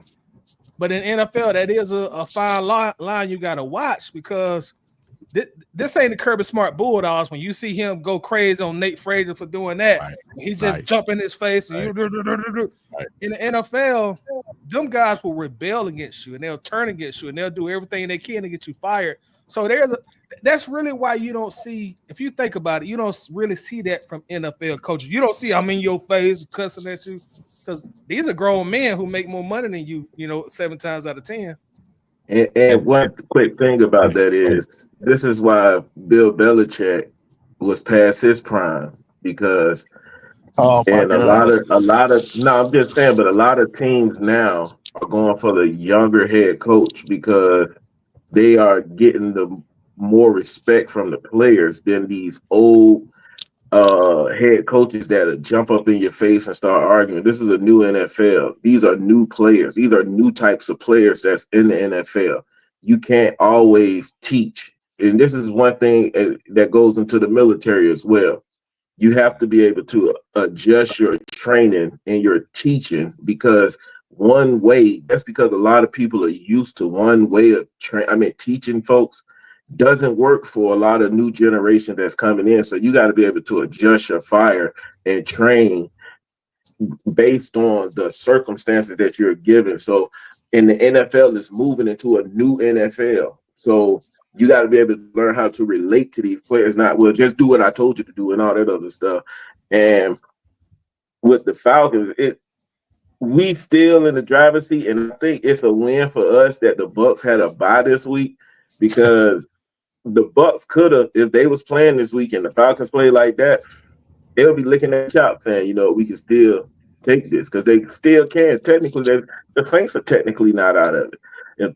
If the Falcons really want to outrun the South, they have to me personally, I just think they just need to make small adjustments on that defense and on the offense. You got to just stop trying to force a one-dimensional game plan on your opponent and supposed to say, well, these are my players, they're supposed to work. No. The Saints, they played sticky coverage. Then you had to change your stuff. You did it in the second half, but it was just too much to overcome. So with the Falcons, when it comes to moving forward, I think, one, they need to sit Jimmy Lake down and say, listen, stop letting these folks play this far off. And then when it comes to the offense, all these penalties. Ole Mahaley said something. He said, you're either coaching this type of behavior or you allowing it to happen. So somebody got to take responsibility for this and say, these penalties are unacceptable, especially when you get, because these penalties here are not just drive killers, they're momentum killers because they just put up 7 on you. You could have put up 7, but you had to settle for 3. You in their home. So that right there, one, it gets the fans going. So now you can't hear plays when it comes in. And 2, you behind the 8 ball on multiple levels. You just gave away a prize when you shouldn't have. Before y'all go any further, real quickly, I gotta acknowledge a couple of folks in here. First, Big Low Country Sports in the house with the super chat for me. I appreciate it, man. Thank you for joining me. Hey! Speaking of him, real quick, did you see Big Low up in the Dre? Up in the Dre, don't ever interrupt a super chat, man. Well, is he that let me down? Because Uncle Steve will help you out by reading your super chat word. See, Dre, just because you can't sing, let me down. Don't see, Dre. By reading your super chat. Hey, man, Dre just messed up the whole thing, man. My bad. I'm just messing with you, brother. You know I'm playing. You know, Big Flo says Jimmy Lanier and this terrible defense got to play more man coverage, which is a fact. Go ahead, Dre. I was just messing with you. You know I was. No, I was just saying, did y'all see in that terrible parade in New Orleans that Big Low was one of the first one? He was in there. Oh yeah. Oh, okay. We were me and Lo watched the game together. We hung out down there in New Orleans. We were down there for that debacle as far as that's concerned. But listen, there would not ever be the word panel without bringing in my old, and I do mean old buddy, my friend, my comrade, my old work buddy. The man who started having TVs in the back of him on his little cheap chair that he got right behind. And that is a cheap chair. And is that how old is that chair? And he was Jesus' babysitter. Wow. Dang. Now see, look, AJ, now see, I ain't even go that far. Might be accurate, but I didn't go that far. Oh, damn. John Harris in the house, man. Y'all give John some love in here. What's up, John? What's going on, man? That took you Gentlemen, a long time to respond, man. That's this internet that we've been fussing about for years. You know when you were watching Tyson and Jake Paul, that internet? Yeah. I mean, the man swung at 5:30, connected at 8 o'clock. So and before you finish, John, true story, I was literally watching the fight at the beginning of the 8th round, and the thing came across my screen said Jake Paul won unanimous decision. That's how far behind I was. I'm not joking. I was sitting there watching on TV as it was doing like this in the frame, and they said we're starting the 8th round. Then they said breaking news: Jake Paul beats Mike Tyson in unanimous decision. I was like, man, how bad can that be? John, I apologize, brother. The floor is yours, my friend. Oh no. I mean, it was bad. Netflix has got some stuff to do before they, have those Thanksgiving games, right. NFL Thanksgiving games, man. Cause shoot, folk fussing about that, man. Shoot, Thanksgiving, man. This game here was worse than middle school meatloaf. Oh wow.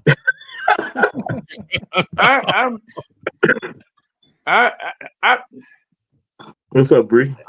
I just can't find the English or the cuss words to describe what I'm feeling after watching this.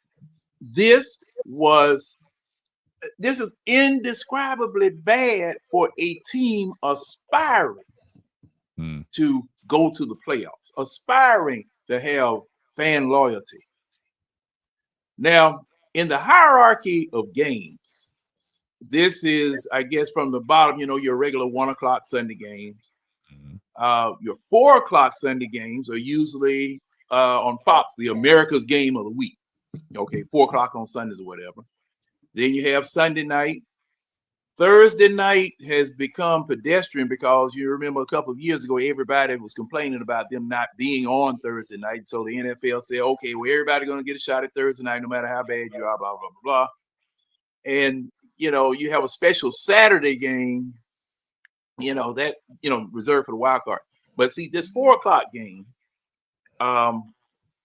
because we went close to the West Coast, you had a few eyes on this, and you had the eyes of people who were trying to find a reason not to give the Falcons respect. Well, guess what, Falcons? You put that bread in the oven. Now it's done. Here you go. Here you go. What do you think these people are going to say about you now when you start talking about playoff contention, when you start talking about respect, when you start talking about why, and our fans too? Oh, they don't give us no national respect. Well, they don't pay us no attention. This is why. This is why. This is why I have no hair. This is why my beard has no black in it. This is why, ulcers develop. This is why, cataracts get in your eyes, because your eyes don't want to see no more of this.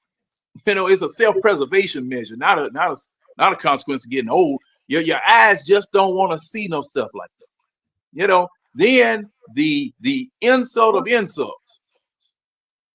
They turn our game off and start showing another darn game to the market that the team is in. Yeah, but they supposed to. I mean, and then why, boy, Steve?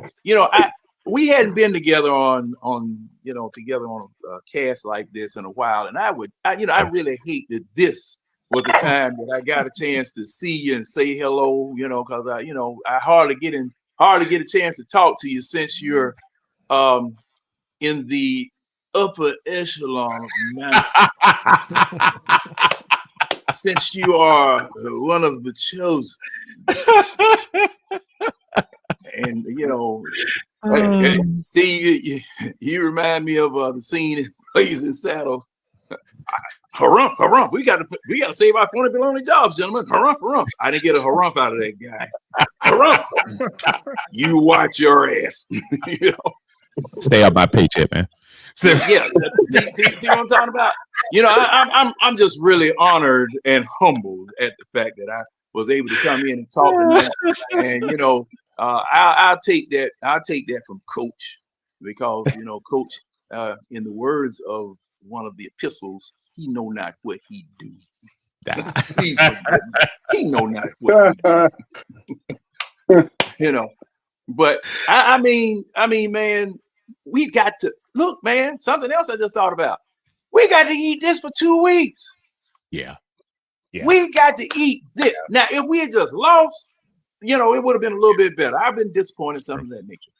But 38-6, where you didn't even look like you belonged out there on the field with them.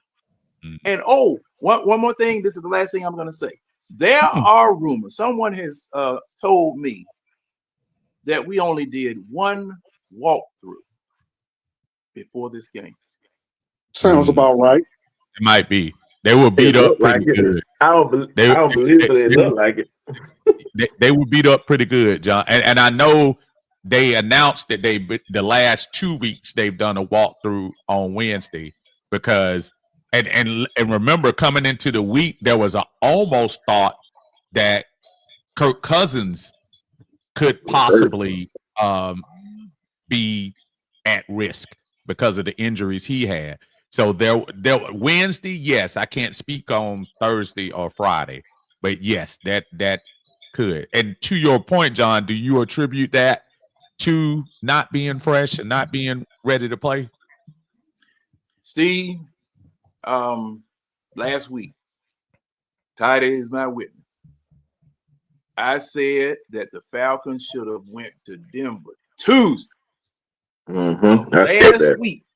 I said that. Go out there, wallow in the grass, go run up a mountain or two, catch a coyote, skin it and eat it. I don't care what. Just be ready, okay? Because 5,280 feet, gentlemen, versus Atlanta at its highest about 1,000 feet. See, I know for a fact, okay, now here in Atlanta, our lowest octane level for gasoline is 87. Once you get in Denver and start heading west, their regular gasoline is 85 octane. And the reason why is because you have thin air. And the mixture that's required, the mixture between gasoline and air that's required, I think is a stoichiometric measurement, where gas will ignite. You have to lower the octane because the octane is resistance to burn. Mm-hmm. Now, if a car need that, a human does. And also, and you for got to human, get used to it. You got to get used to it. And then there's the time change. I mean, man, if we are that unprepared going out there to play this team, especially a Sean Payton team, because if you remember the time, I was telling you, it's just like the Falcons playing New Orleans twice. You played the team, then you played the coach. You played the coach. And this man, Sean Payton, he New Orleans and all that. And I hate to talk about it because I know how Steve gets. Steve alive to start a fight, in a Dunkin' Donuts behind the doggone New Orleans Saints. But the thing is, this man is an offensive mad scientist. He's an offensive mad scientist. When him and Drew Brees got together, man, it was hell on wheels. And see, Bo Nix looked like, oh man, he looked like he was a second-year veteran because Sean Payton had him under control. He didn't have him out there like Kirk Cousins staring dead at the man and still throwing the doggone ball. Boy, I tell you. Oh, I knew, and you're absolutely right. I actually got into a couple of verbal joust last week in New Orleans. However, I survived again, as I usually do. I want to go back to something Dre said, and I get the different philosophies that people have on there about the coach that is too buddy and Slim made a point about today's coaches and what they have to do to motivate players. Which is absolutely incorrect. But go ahead. I feel like there are coaches in the NFL right now that I just don't actually think they're super great coaches. I'm gonna argue, and the first one that come out, and he's a Hall of Fame coach, and he's gonna be a Hall of Fame person as soon as they give him the chance, is Andy Reid. I'm gonna tell y'all now, I'll take Kyle Shanahan over Andy Reid.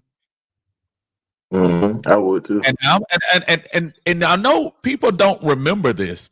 Do people remember before Andy Reid came to Kansas City, all the failures before he finally went to the Super Bowl the 1 year with Philadelphia, and he was the coach that couldn't? He was Kyle Shanahan, basically. Yeah.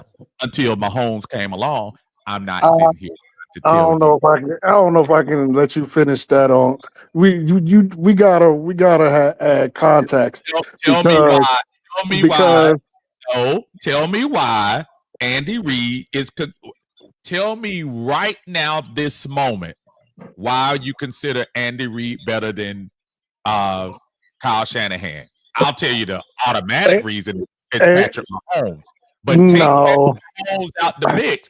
No, take Patrick Mahomes out of the mix. Kyle Shanahan has single-handedly turned this. He gave this franchise its highest moment ever. Right. Ever. Right. Kyle Shanahan went to a San Francisco team that was. I'm gonna let you get in.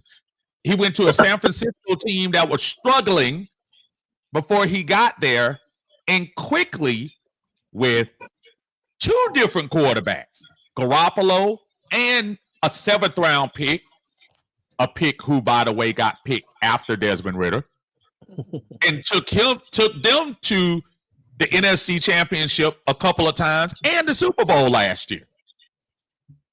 So listen, I'm not going to win any fights with anybody saying that, oh, Andy Reid is much better. But I'll just have the argument to say, I said, I'll take Kyle Shanahan over, because I've seen Kyle Shanahan take mixed meat and get to the NFC Championship / Super Bowl in 4 years. And with the weapons we have, it's a challenge. Okay. So the only thing I will say to you on that note is you're forgetting a crucial piece to that puzzle and the context to why he didn't win. We got to remember he got sabotaged by one of the greatest wide receivers to ever play the game in the Super Bowl. He got sabotaged by him. That's why he didn't win. Every day. Oh. I hate John Trey. Well, he did. About T.O. He got sabotaged. How did T.O. sabotage him? Refresh my memory. Tell us the story, Trey. That's a conspiracy theory. Okay. Okay. I thought it was more Donovan McNabb than conspiracy time with Dre. Well, first, it's not a conspiracy. It's what happened. So what happened was remember he had what was it? Broken toe, something was wrong with him. Broken fibula. And then he went into the Michael Jackson cryogenic machine and healed up. Allegedly. Yeah. But he should have never been in that game, and because he was hurt, and I guess you can put it on Andy. I guess he let him play, but because he was hurt, he missed crucial pass that they would have won. He destroyed that locker room as a cohesive unit. So I think Andy's a great coach. Didn't say I didn't think he was a great coach. I just said I would take Kyle Shanahan over him.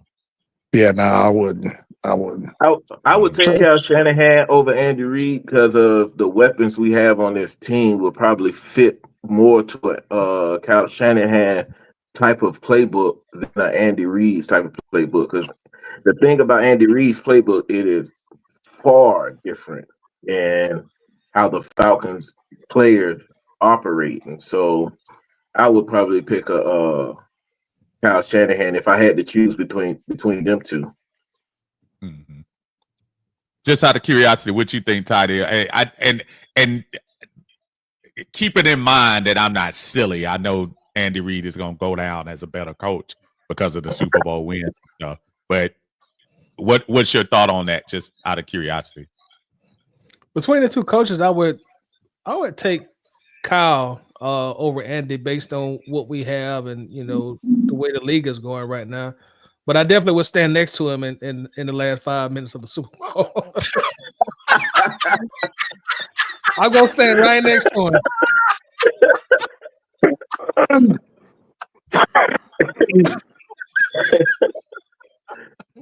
Fair point. Fair point. What about you, John? Which way would you go? Oh, between those two? Right. See, the thing is, you took Mr. Irrelevant. This man took Mr. Irrelevant. Not the 7th round draft pick. The last man standing. And did the My Fair Lady with it. Come on. Turned a sow's ear into a silk purse.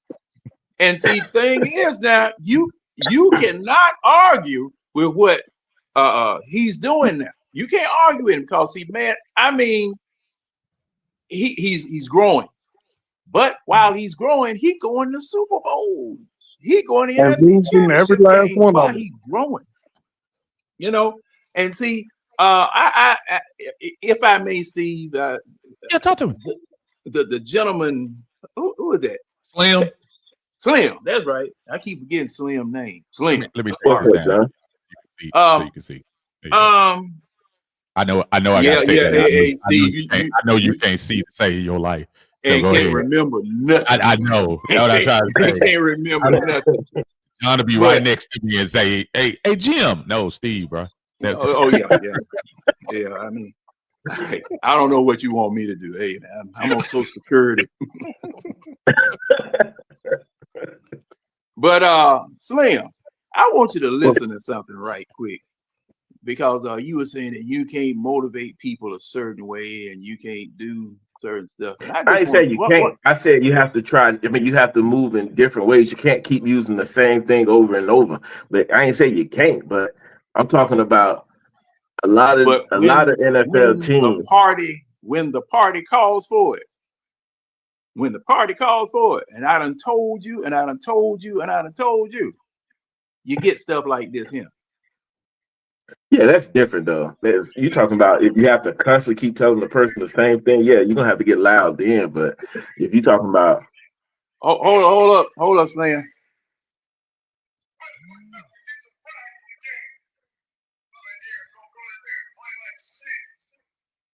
What is that?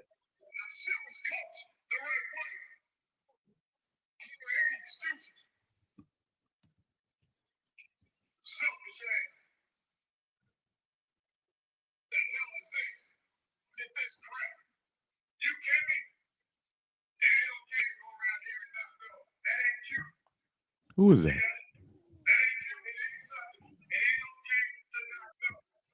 You know who it is, Steve.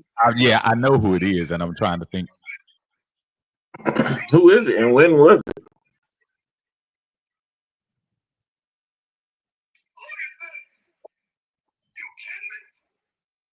Is that Mike Tomlin?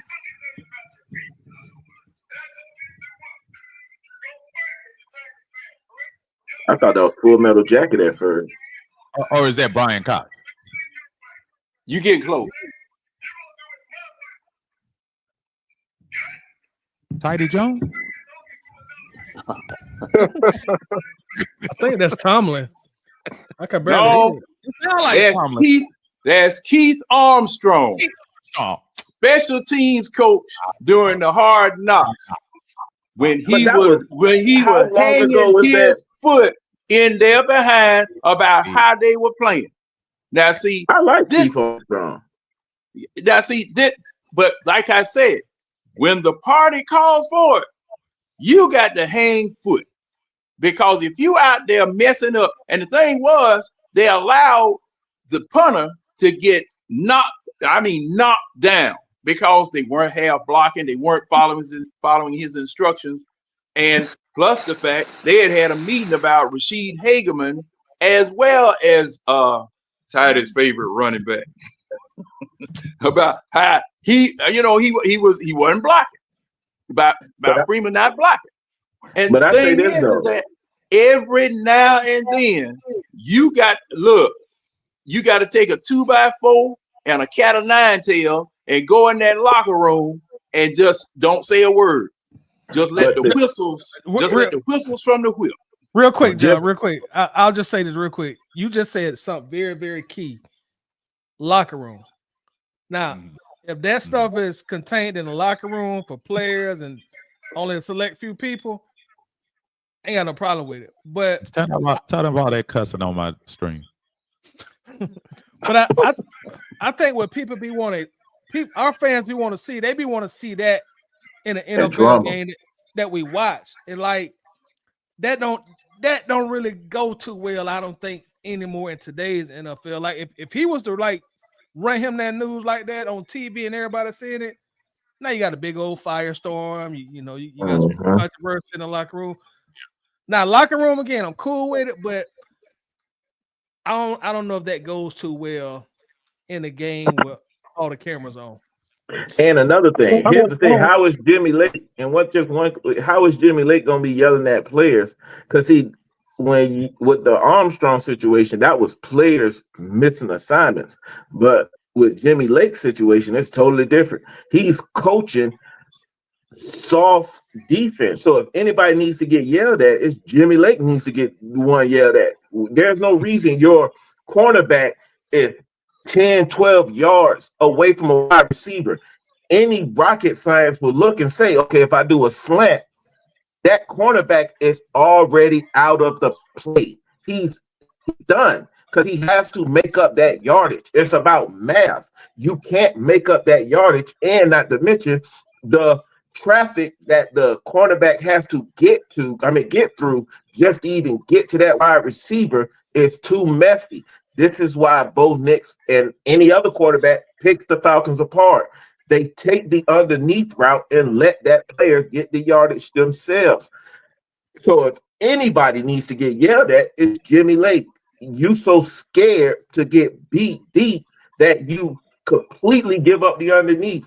What that does is not only does it make your defense tired, but yet it keeps them on the field longer.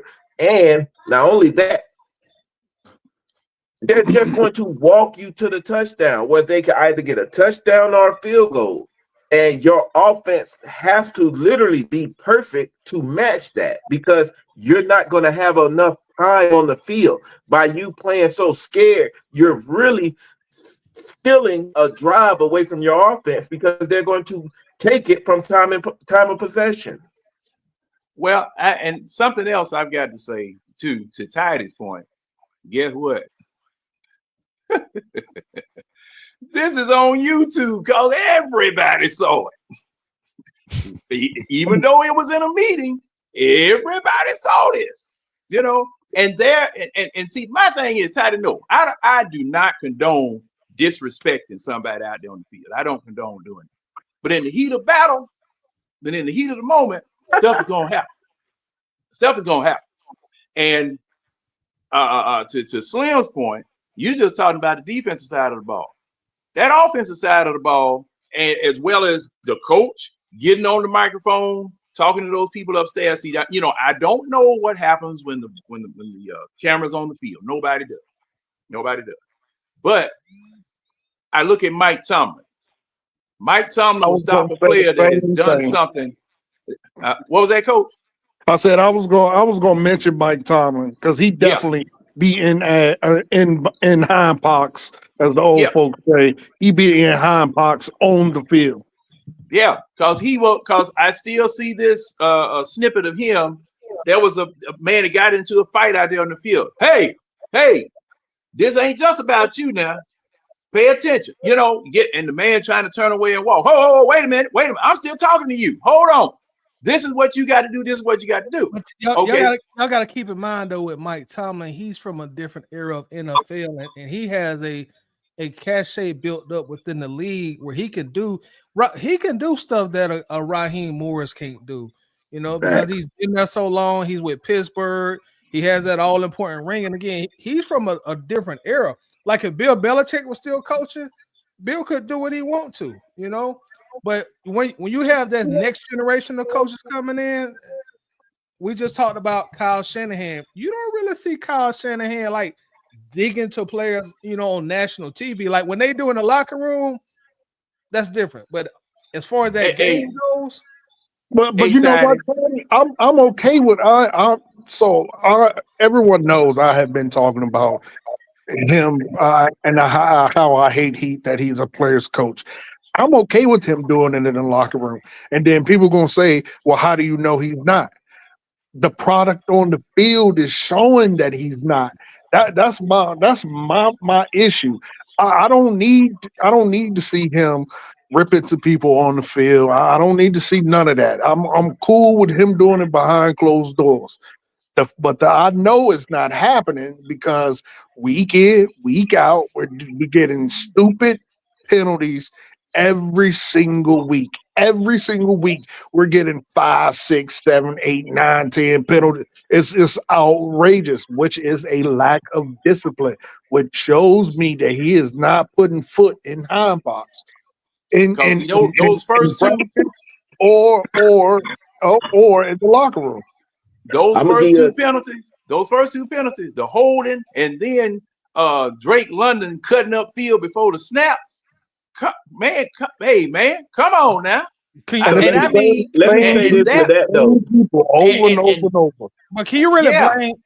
All right, I'm gonna ask y'all this, and I get the old adage of when you got a lot of penalties, is make the coaches fault. I get that. I get it. Well, no. I'm not. I don't subscribe to that.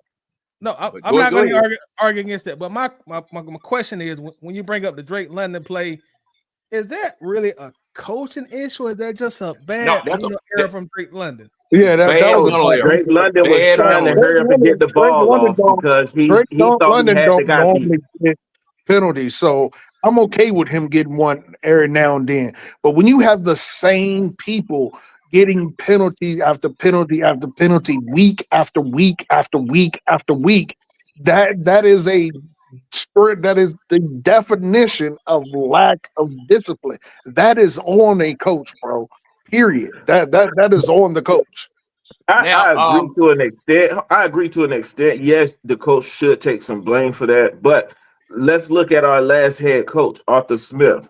When we was under Arthur Smith, the Falcons was the least penalized team in the NFL all 3 years, and he still lost the locker room. So if sloppy play is one, you have a young team, and two, yes, the coach should get some blame for it, but I don't think it all falls on the head coach that your team is playing sloppy, because even we, as Tidy was saying earlier, we really don't know what he's saying or what is being said in the locker room. But just because we see them come out there and start playing foolish, that doesn't fall back to say, well, he must have didn't tell them nothing. Or you can't just jump to that conclusion. That You absolutely can. Say, If you know sports, you absolutely can. Absolutely, 100%. That is a fact.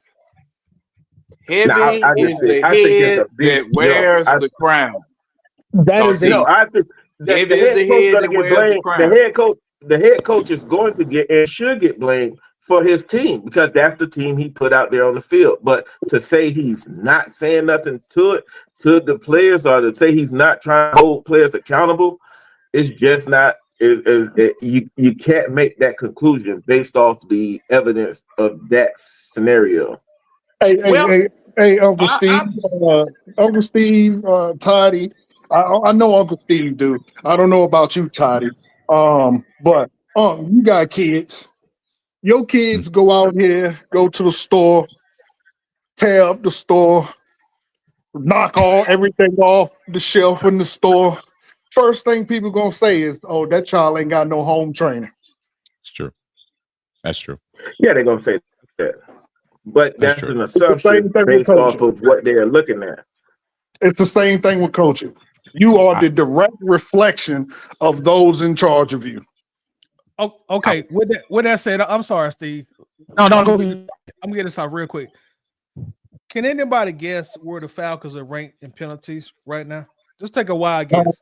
I looked at it. A couple of weeks ago, and we had doubled in penalties. I know we had like 20. I think it was 23, and that was what, 2 weeks ago when we were talking about it. So you're saying we ranked 23rd? Yeah. I'm gonna cut the charades. We're ranked 15th in the NFL in penalties. That's not good. We middleweight. That's not bad. I will point out the team that beat us today, they got more penalties than we do. Baltimore Ravens, everybody high on them. They got more penalties than we do. Yeah, they had a ton of penalties today, and look what happened. They lost. Yeah, right. But what I'm saying is, like, if you're 15th in the league in penalties, like, I don't think that's like, oh, I'm just gonna kill the coach. Oh, you're doing such a terrible job. I could get it if you top 5, you top 3, but you barely in the top 15 in penalties. I mean, yeah. But it's a Toddy. This is what y'all are not hearing me. It is not just the penalties; it's the whole combination in totality. It's everything. When it's like it's a snowball rolling downhill that's just getting bigger and bigger and bigger and bigger. Let me jump in real quick, and then I'm gonna have a point here. But I first have to welcome in who I'm pretty sure is coming off watching that disappointing loss on the West Coast for the Atlanta Hawks against the Portland Trail Blazers. My brother Larry from the Dixon Way is in the house. What is going on, my brother? What's What's going on, panel? How y'all doing? Everybody, if you're in this chat, you're enjoying this content, please hit the like button. It's the lifeblood of all of our streams, man. Also, suggest it out on your socials, man. Let's help Uncle Steve get up to 2,000 before the end of the season. All right. So, all right. I want to say this, guys. The NFL has a book on us now, offensively, defensively, and special teams.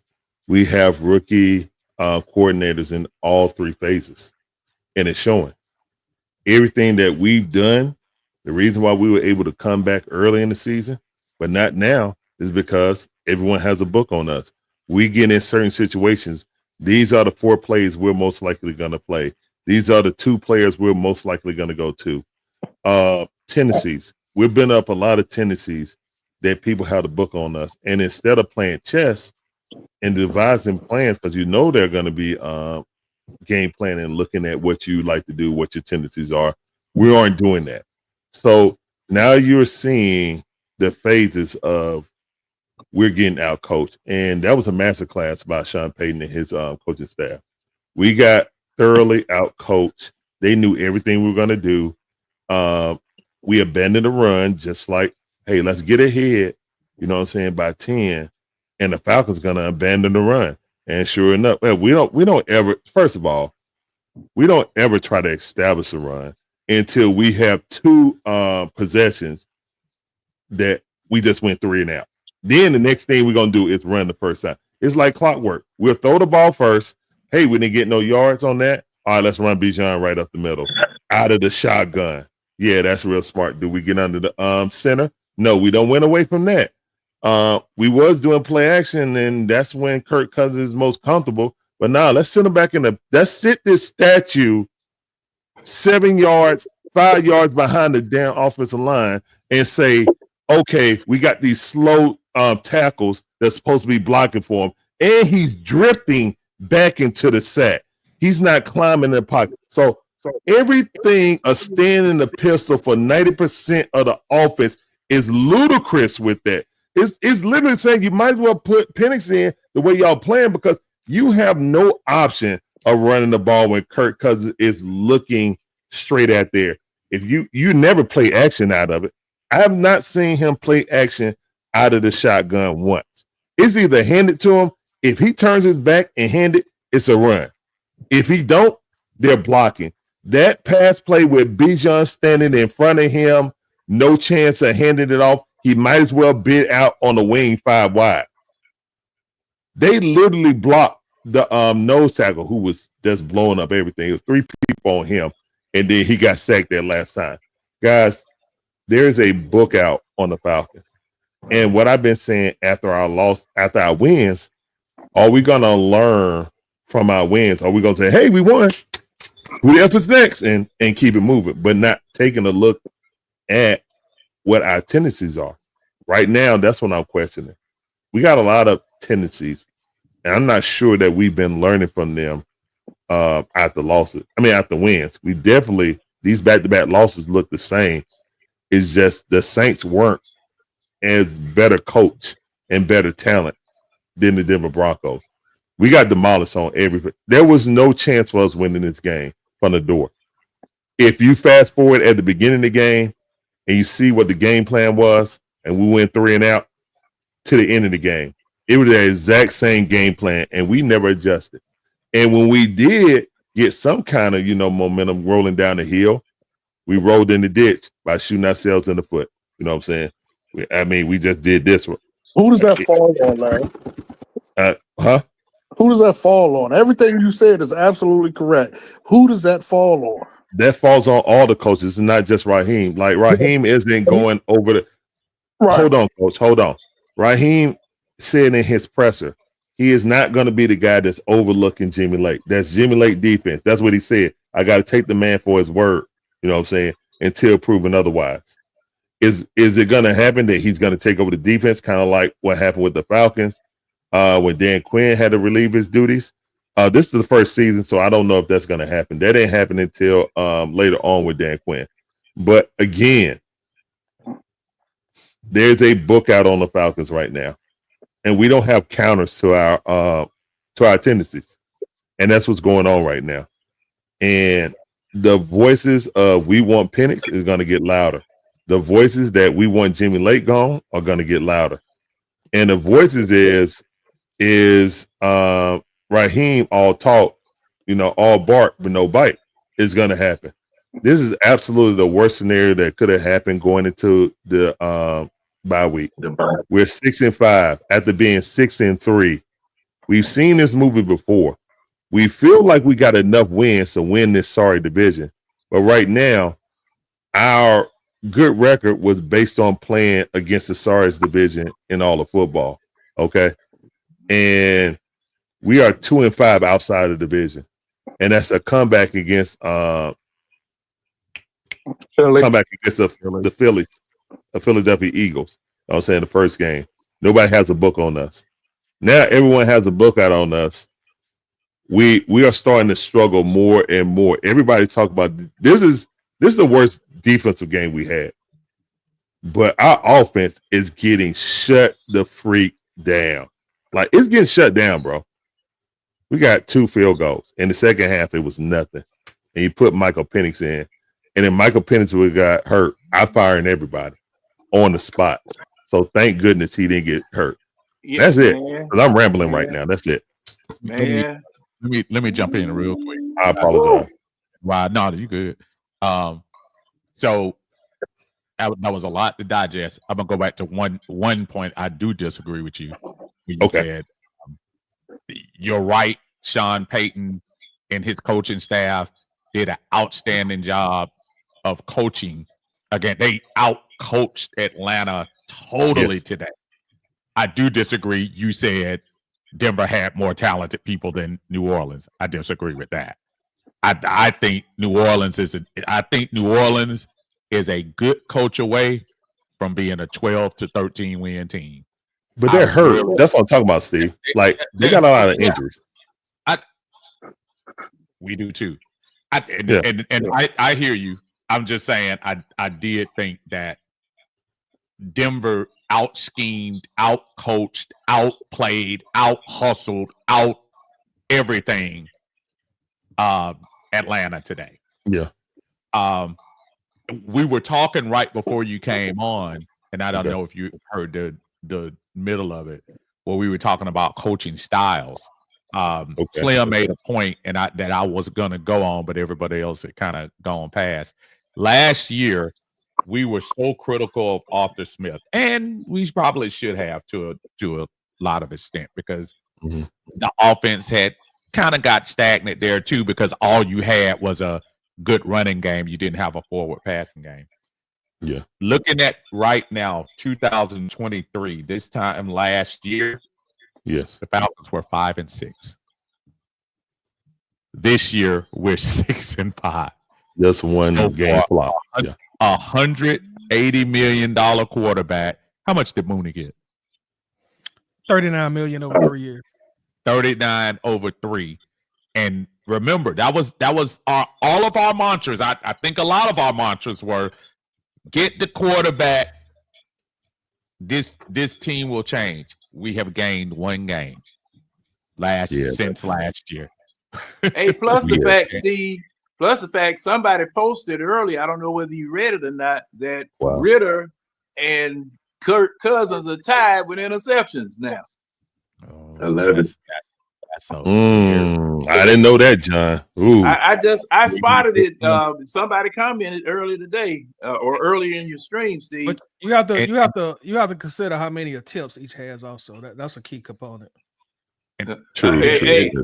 And Ritter also had 11 touchdowns with 11 interceptions. So Kirk is, as of right now, he was number 3 quarterback in passing yards. Mm-hmm. And number 4 interception, 4 or 5 in touchdowns. Yeah. That interception he threw today. That was despicable. Yeah, that was horrible. No way he didn't see that linebacker. He just thought the linebacker was going to flop or something. That was such a bailout. Like, oh my God, man. How could you not see him?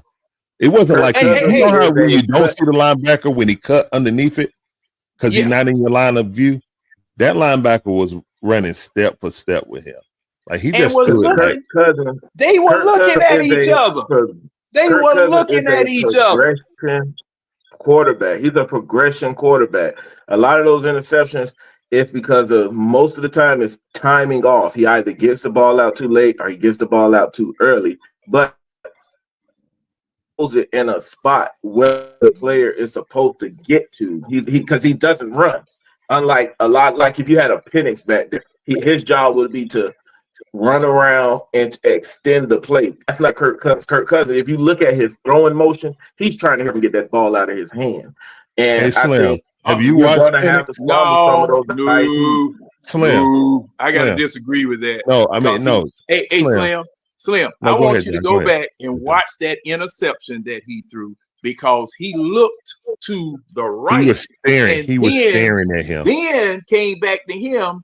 Both of them, Joe, the defender and Kirk Cousins was staring at each Staring other. at each other. Like, Slim, there was no reason. Slim, there was no Look reason. at it, Slim.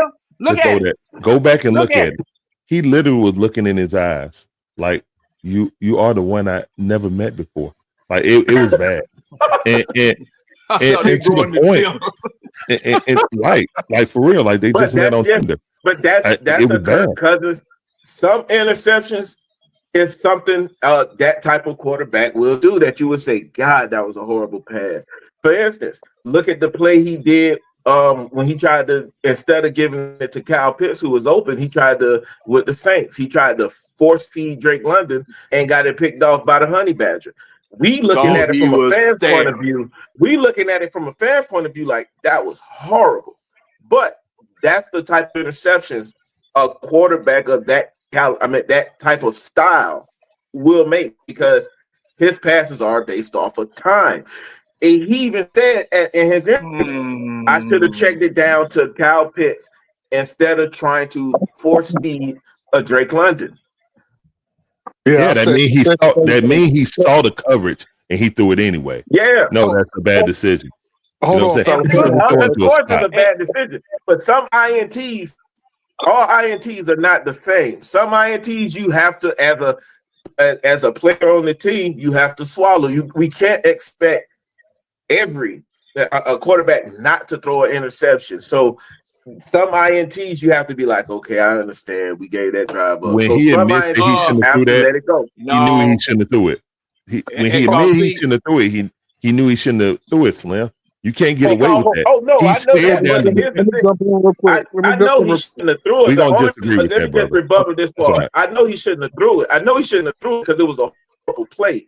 But when everything is going bad for you, you just trying to get a play. You're trying to get a positive play. You're trying to get momentum. You're trying to get some type of drive going. And if you don't do that. Yeah, but you don't do that. Once again, we did it. Shout out to when that internal clock in your head start going, yeah, you're gonna make some mistakes that you shouldn't have because you're trying to manufacture momentum. Hold on, John. Hold on 1 second, all of y'all. Hold on, 1 second. Drake, I'm gonna let you slip in and then John, you right after him. Go ahead. Go ahead, Drake. I was just gonna say, hey, I'm gonna have to jump off. Thank you for having me. Okay. Everyone have a great night. Yeah, I didn't realize it was 8 o'clock. I got 4 hours to get this 4-page paper done, so I gotta hop on it and get to it. I need to stop procrastinating. That's what I need to do. But hey, Grammarly works good, man. Get that Grammarly. Grammarly will help you out real good. Good luck on your paper, brother, and we appreciate. You know, I always want you in one of these. When I do it, I rarely do the panels as much anymore, but you always welcome to slip on in here. You have a great night, my friend. Thank you, brother. I'll catch you tomorrow. Tidy, I'll catch you tomorrow. You fellas have a good night. Don't let this loss ruin your week, which is hard to say. But bless everybody, man. I'll talk to y'all later. All right, Coach. Take it easy, bro. All right, Coach. And just out of curiosity, I was gonna throw these last questions at you guys too, because it's Coach on Central Time, and which he is. And I know it's not, brother. Be getting old. I'm getting Oh John yeah, Harris. you got to go to work So tomorrow. I got IGA, bro. You already know. So listen, I wanted to ask these questions, and I want to ask them to everybody on here and give y'all a fair shot to do them. If you have a rebuttal, give it to me real quick. Couple of them. Just, I know we're in the moment. We haven't had a chance to take a deep breath, but I'm just gonna ask them anyway. I'm gonna go around and ask. First question: do we change DC? Yes or no? I'll go around. Start with you, Larry, then John, then Slim, then Tidy. Do we change it? I don't think Raheem gonna throw his boy on the bus. Should we? Yes. Take responsibility of your defense, Raheem. You are a defensive coordinator. You should. But I don't think Raheem's gonna do it. That's all I got to say. John?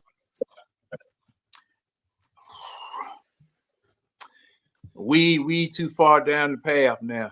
I'm yeah, we a little bit too far down the path. Stay the course. Unfortunately, yeah, because I just have this feeling that you'll create more confusion by changing horses in midstream at this point. So, I say Slim? no. Yeah, I think we should stick with Jimmy Lake. I think what Raheem should do is have Jimmy Lake explain why he does a lot of the plays he do, which I'm pretty sure he probably already do. But we already in going to the end of the season. You don't want to cause no controversy because then you allow the media to come in and start making up and asking all kind of crazy questions. And you don't want that because that brings down the morale of the team. So I think you stick with Jimmy Lake. You show that you have his back even under bad times because that could make him better. So I say you stick with him. Tidy, what you think, brother? No. That's it. No. None of y'all. That's a question.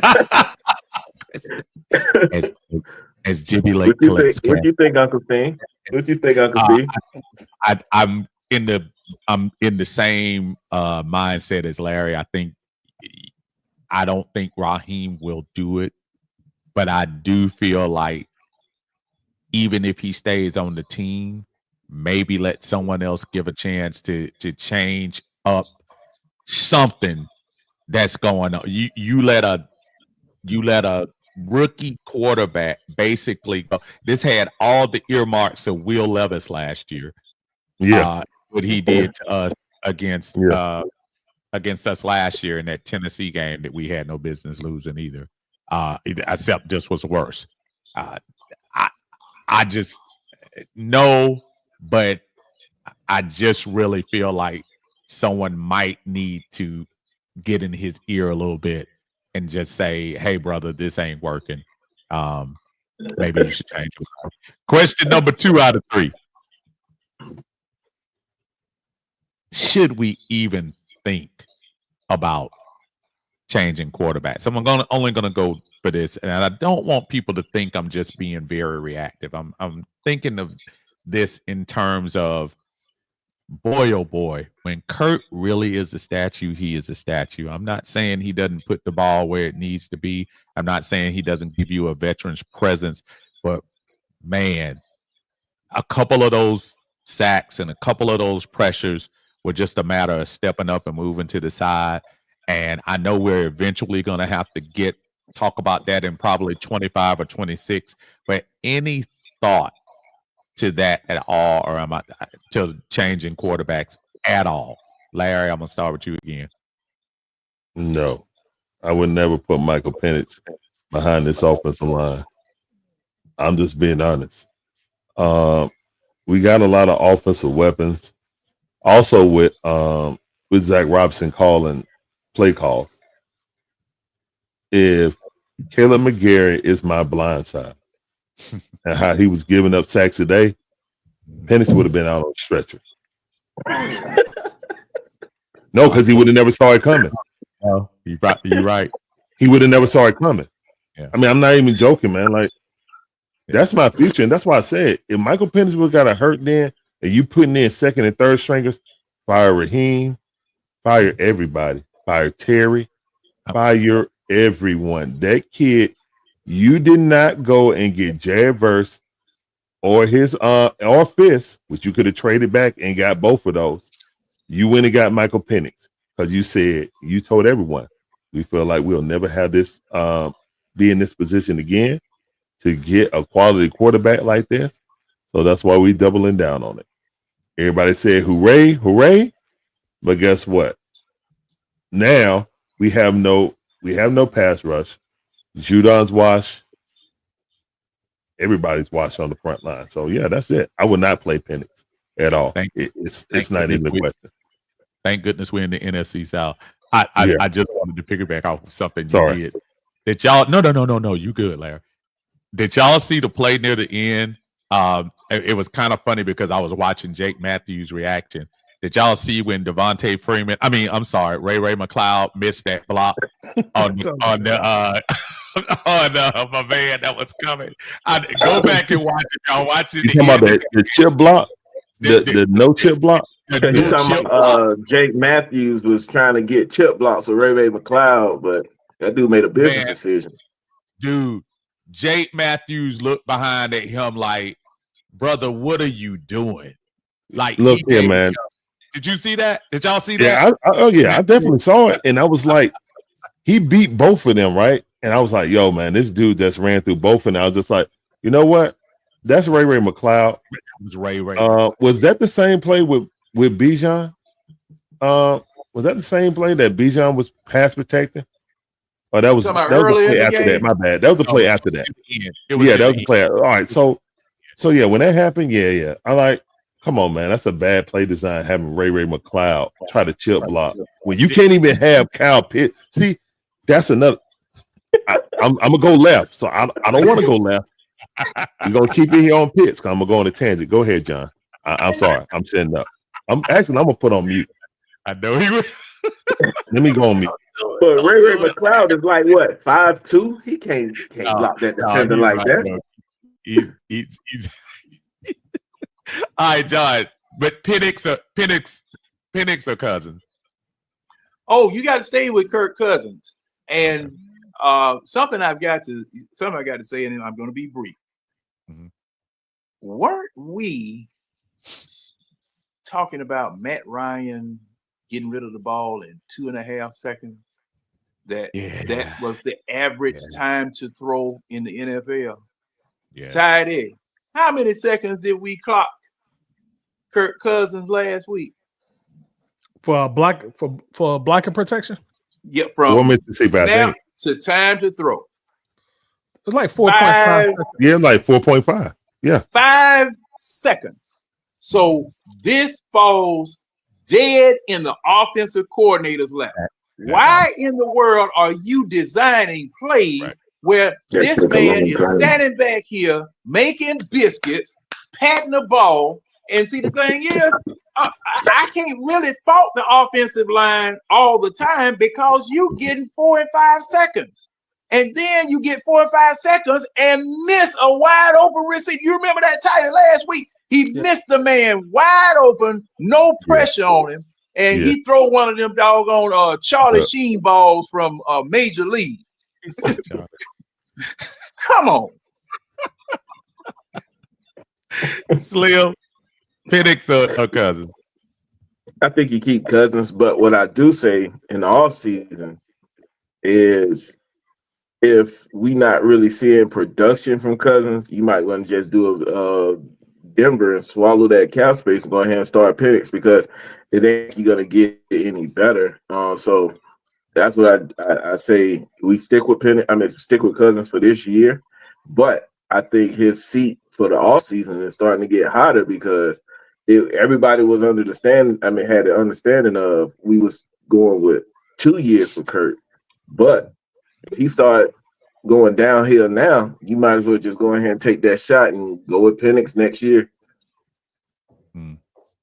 Tidy, do we go crazy and just say switch it all up a little bit, see what we got going on, or stick with what we got so far? You definitely stick with Kirk Cousins. As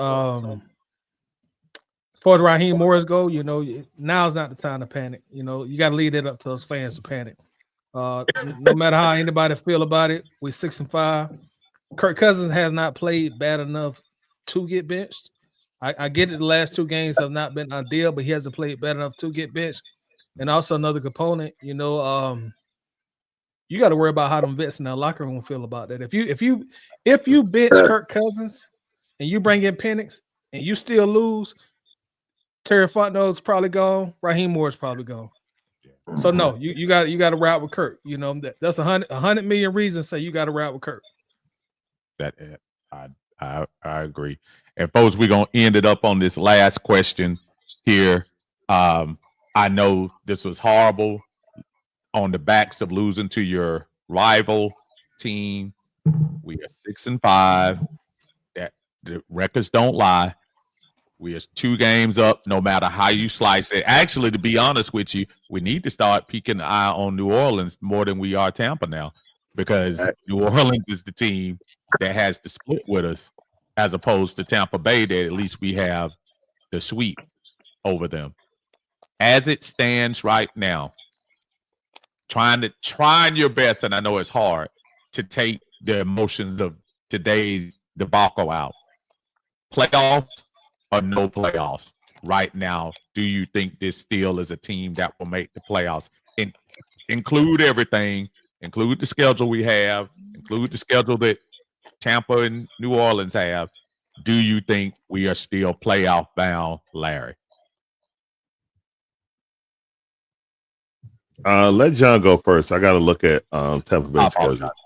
Go ahead, John. Hey man, Playoffs. You didn't gave You're up. talking playoffs.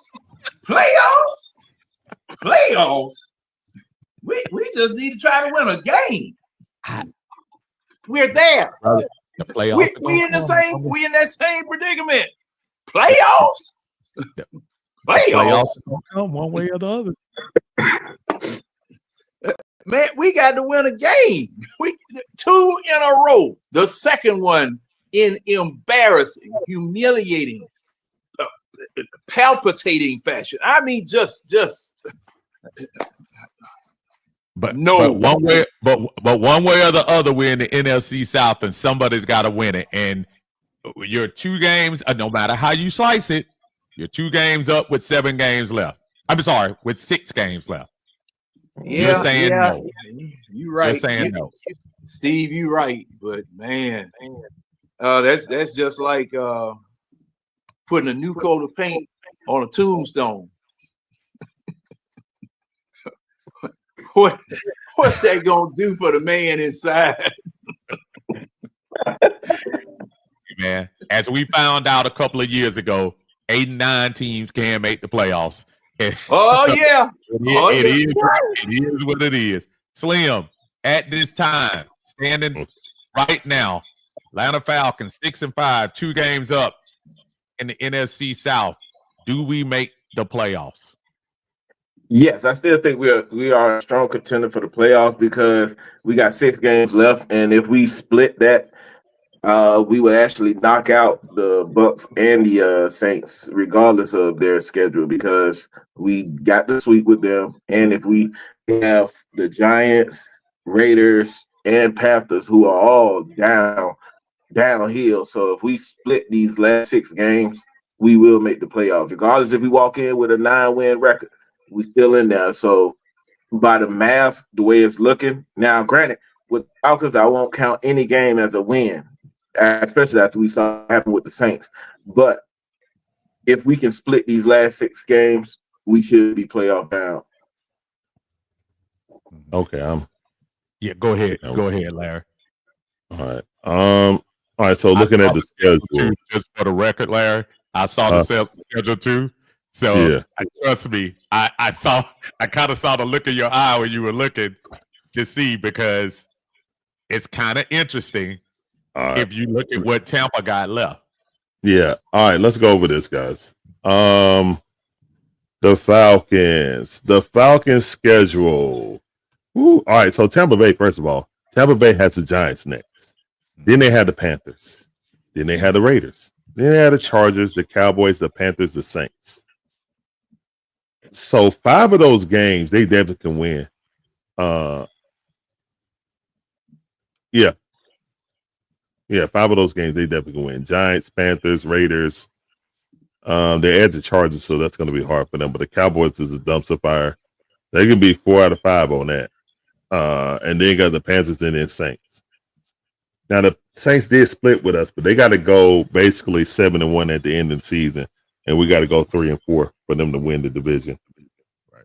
So we win those 3 games, and the Saints keep on winning. Technically, we could lose the division.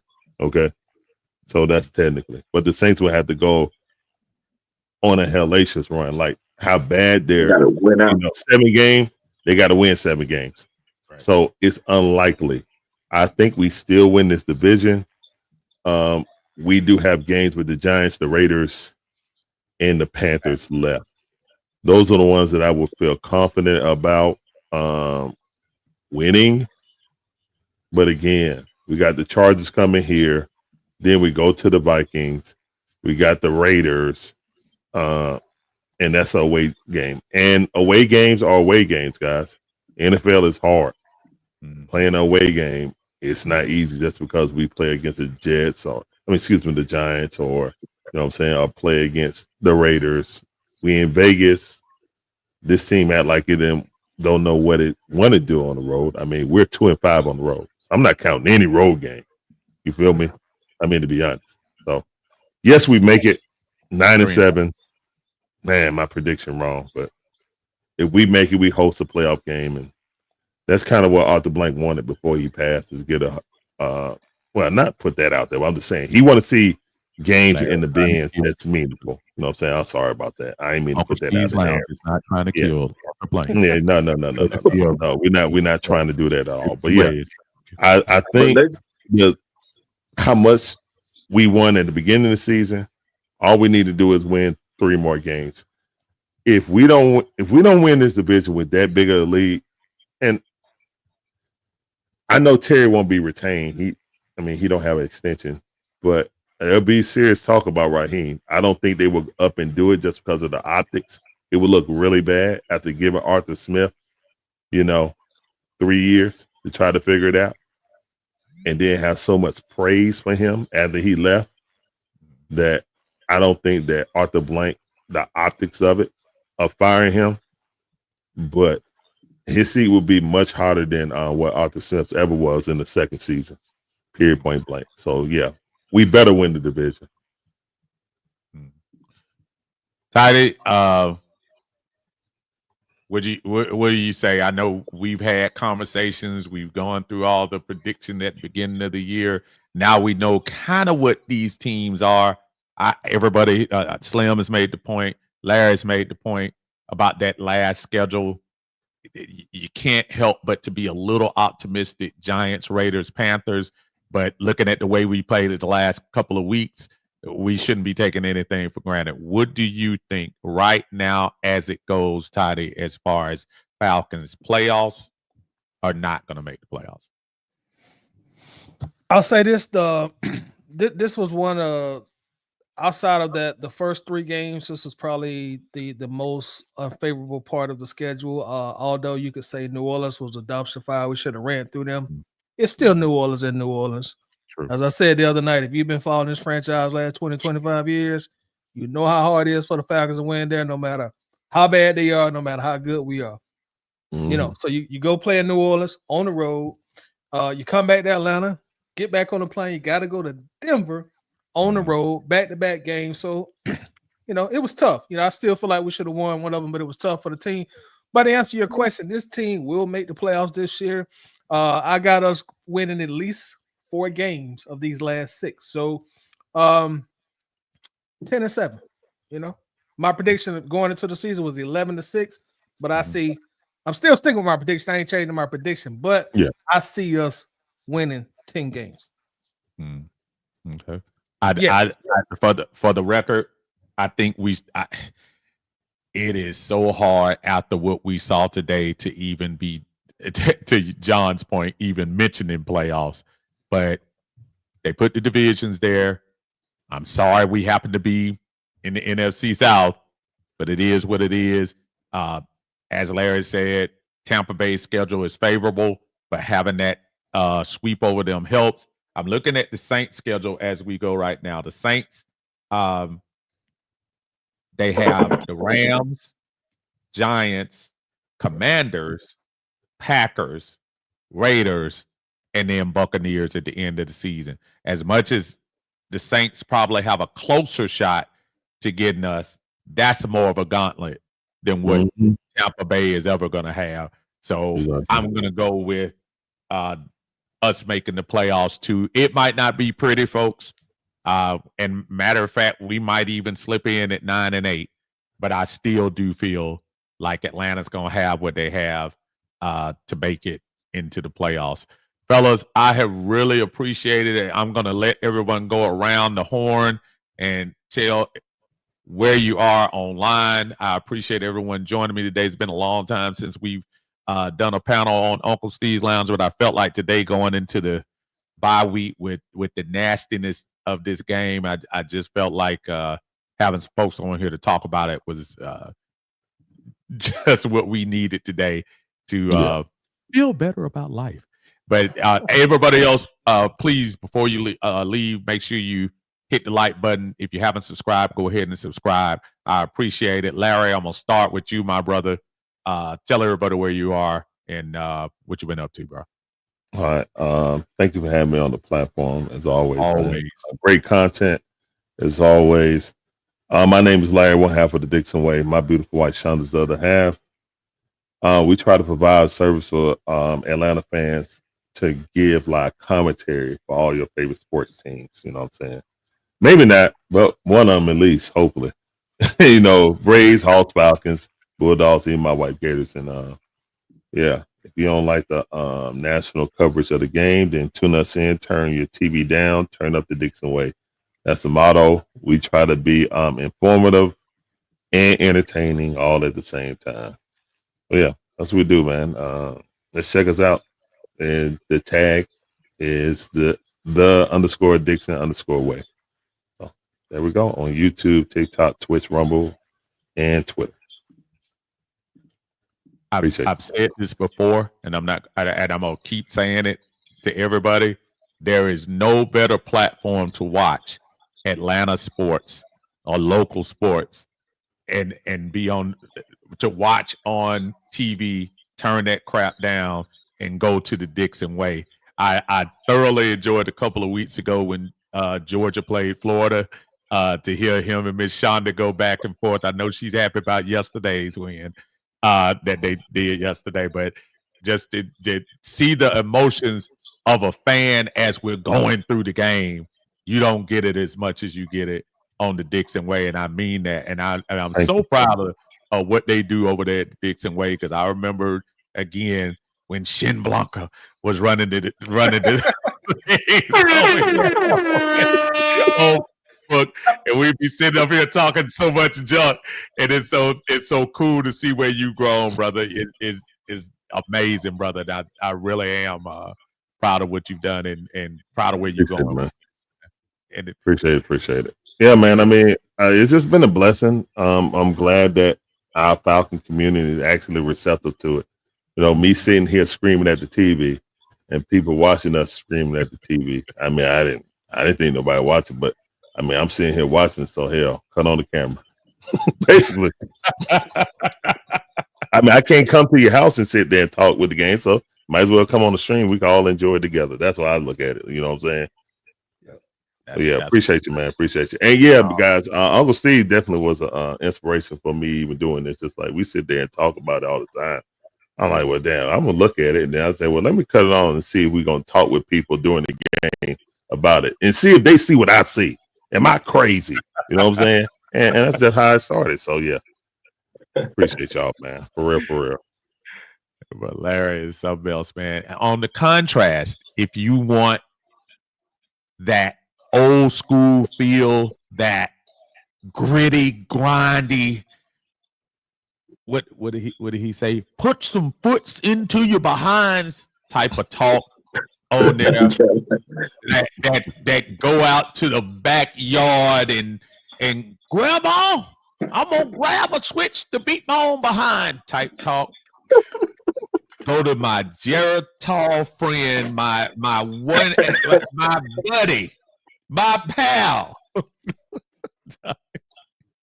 We could get. Let me tell you something. Me and John would be at work, and folks would be listening to us, and they swear we were about to fight, talking about Matt Ryan, his favorite player. We would be going at it so hard. Am I lying, John? And people would be thinking, "Oh, they really going at it." And man, we'd be sitting there laughing at the end of it and everything. But he's a passionate fan, and I know him and his brother Winston do the eye test. Man, John, tell them where you are and what time y'all come on and everything. Yes, we Winston Thorne and myself, we are the eye test. We come on Wednesday nights, 10 o'clock. You know, if you want people to talk to you about football that wash their face with a Brillo pad, we the one. What? We the one. Rough and tough. Rough and tough.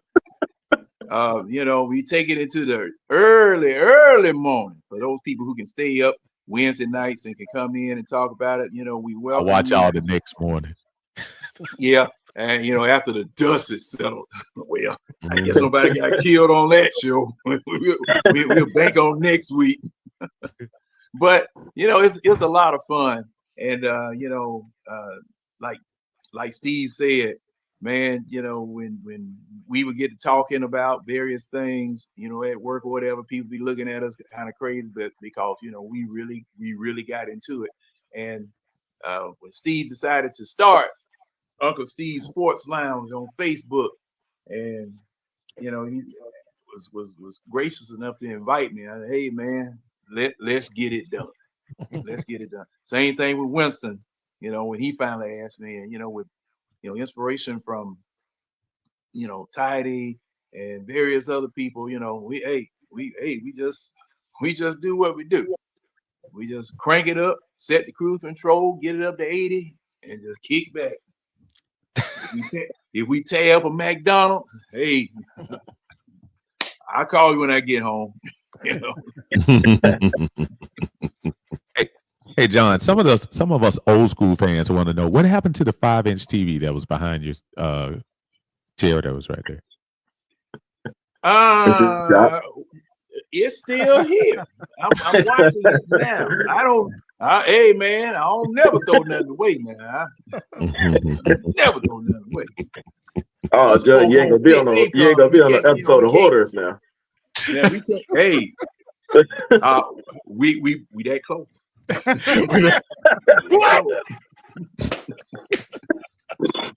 So if I see you on Hoarders, John, I'm saying, I know that guy. And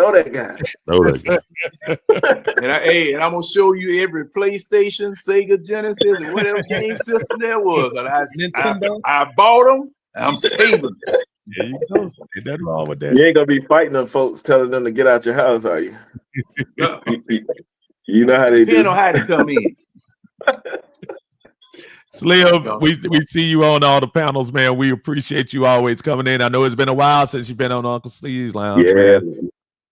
I just want to say, man, it's an honor, man, being on with y'all, man. Y'all boys doing real good, man. Real good for the team, for the city. So, hey, man, congratulations on all y'all success, man. Y'all keep up the good work. Appreciate you, brother. Last but not least, I gotta always give a shout out to my brother Tidy. I was doing this when there was one person watching and two people watching, but I hooked up with my brother who was kind enough to let me do some things with him on his platform, and things kind of start happening from there. I'm always gonna be thankful for that, my brother. I appreciate you and you as well with the growth of Atlanta Bird Gang, not only from Facebook onto YouTube, doing your thing.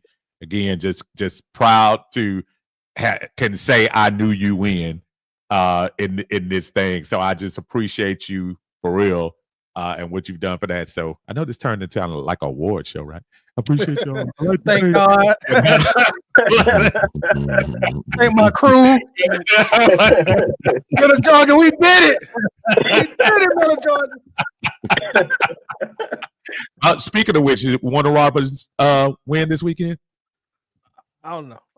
See, it's been a rough week. He don't want to talk about that.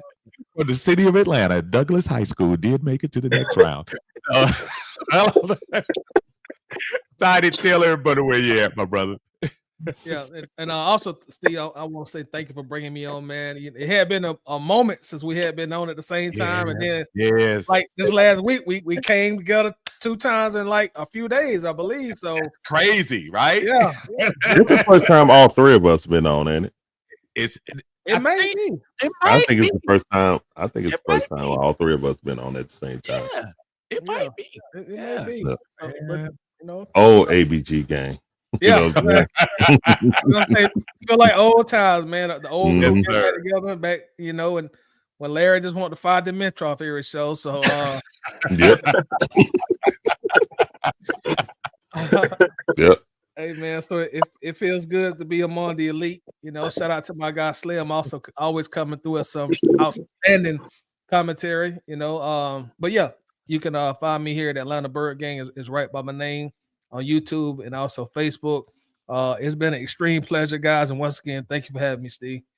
No, anytime, man. Anytime, brother. Listen, everybody, take a deep breath. The sun will come out tomorrow. Again, no matter what, we're going to be in first place this week. Guess what? We're going to be in first place next week, even for the bye. So some things, yeah, it's rough, it's nasty, but it is what it is. We are still the first place Falcons, and we still, for now, are renting out the balcony right now in the NFC South. So we appreciate that, man. Thank y'all so much for joining me, man. I'm Uncle Steve in Uncle Steve's Lounge. Hope everyone enjoyed the content. If you don't mind, like the content as we're leaving. Folks, I'm going to turn on the best theme song out here. You can go with Tidy's Devontae Freeman non-blocking content if you want. You can go with Larry and his getting ready to criticize Trey Young again and again on this channel if you want to. But Uncle Steve's Lounge, we're going to put you out with some nice, smooth music. So y'all make sure y'all check me out tomorrow for the minutia. You know what time you're going on, Toddy? Yeah, Tomorrow? I'm trying to be on by 4:30 and it be done at least by 6:30. Okay, and it doesn't matter if Tidy runs late, just like last. I'm gonna just follow him after he does the player grades on Monday. So y'all make sure y'all check us out tomorrow. Everything will still be rolling. I'm sure Larry gonna be doing some things too. Yeah, we'll do something Tuesday. We always try to come on Tuesday, let everybody get their talk out, and then we'll go in and try to dig in the weeds and stuff like that. But yeah. Outstanding. Sounds like a winner. Fellas, y'all be good. Everybody, appreciate y'all. Y'all have a great night. Go Falcons. Appreciate Why the it. balloons?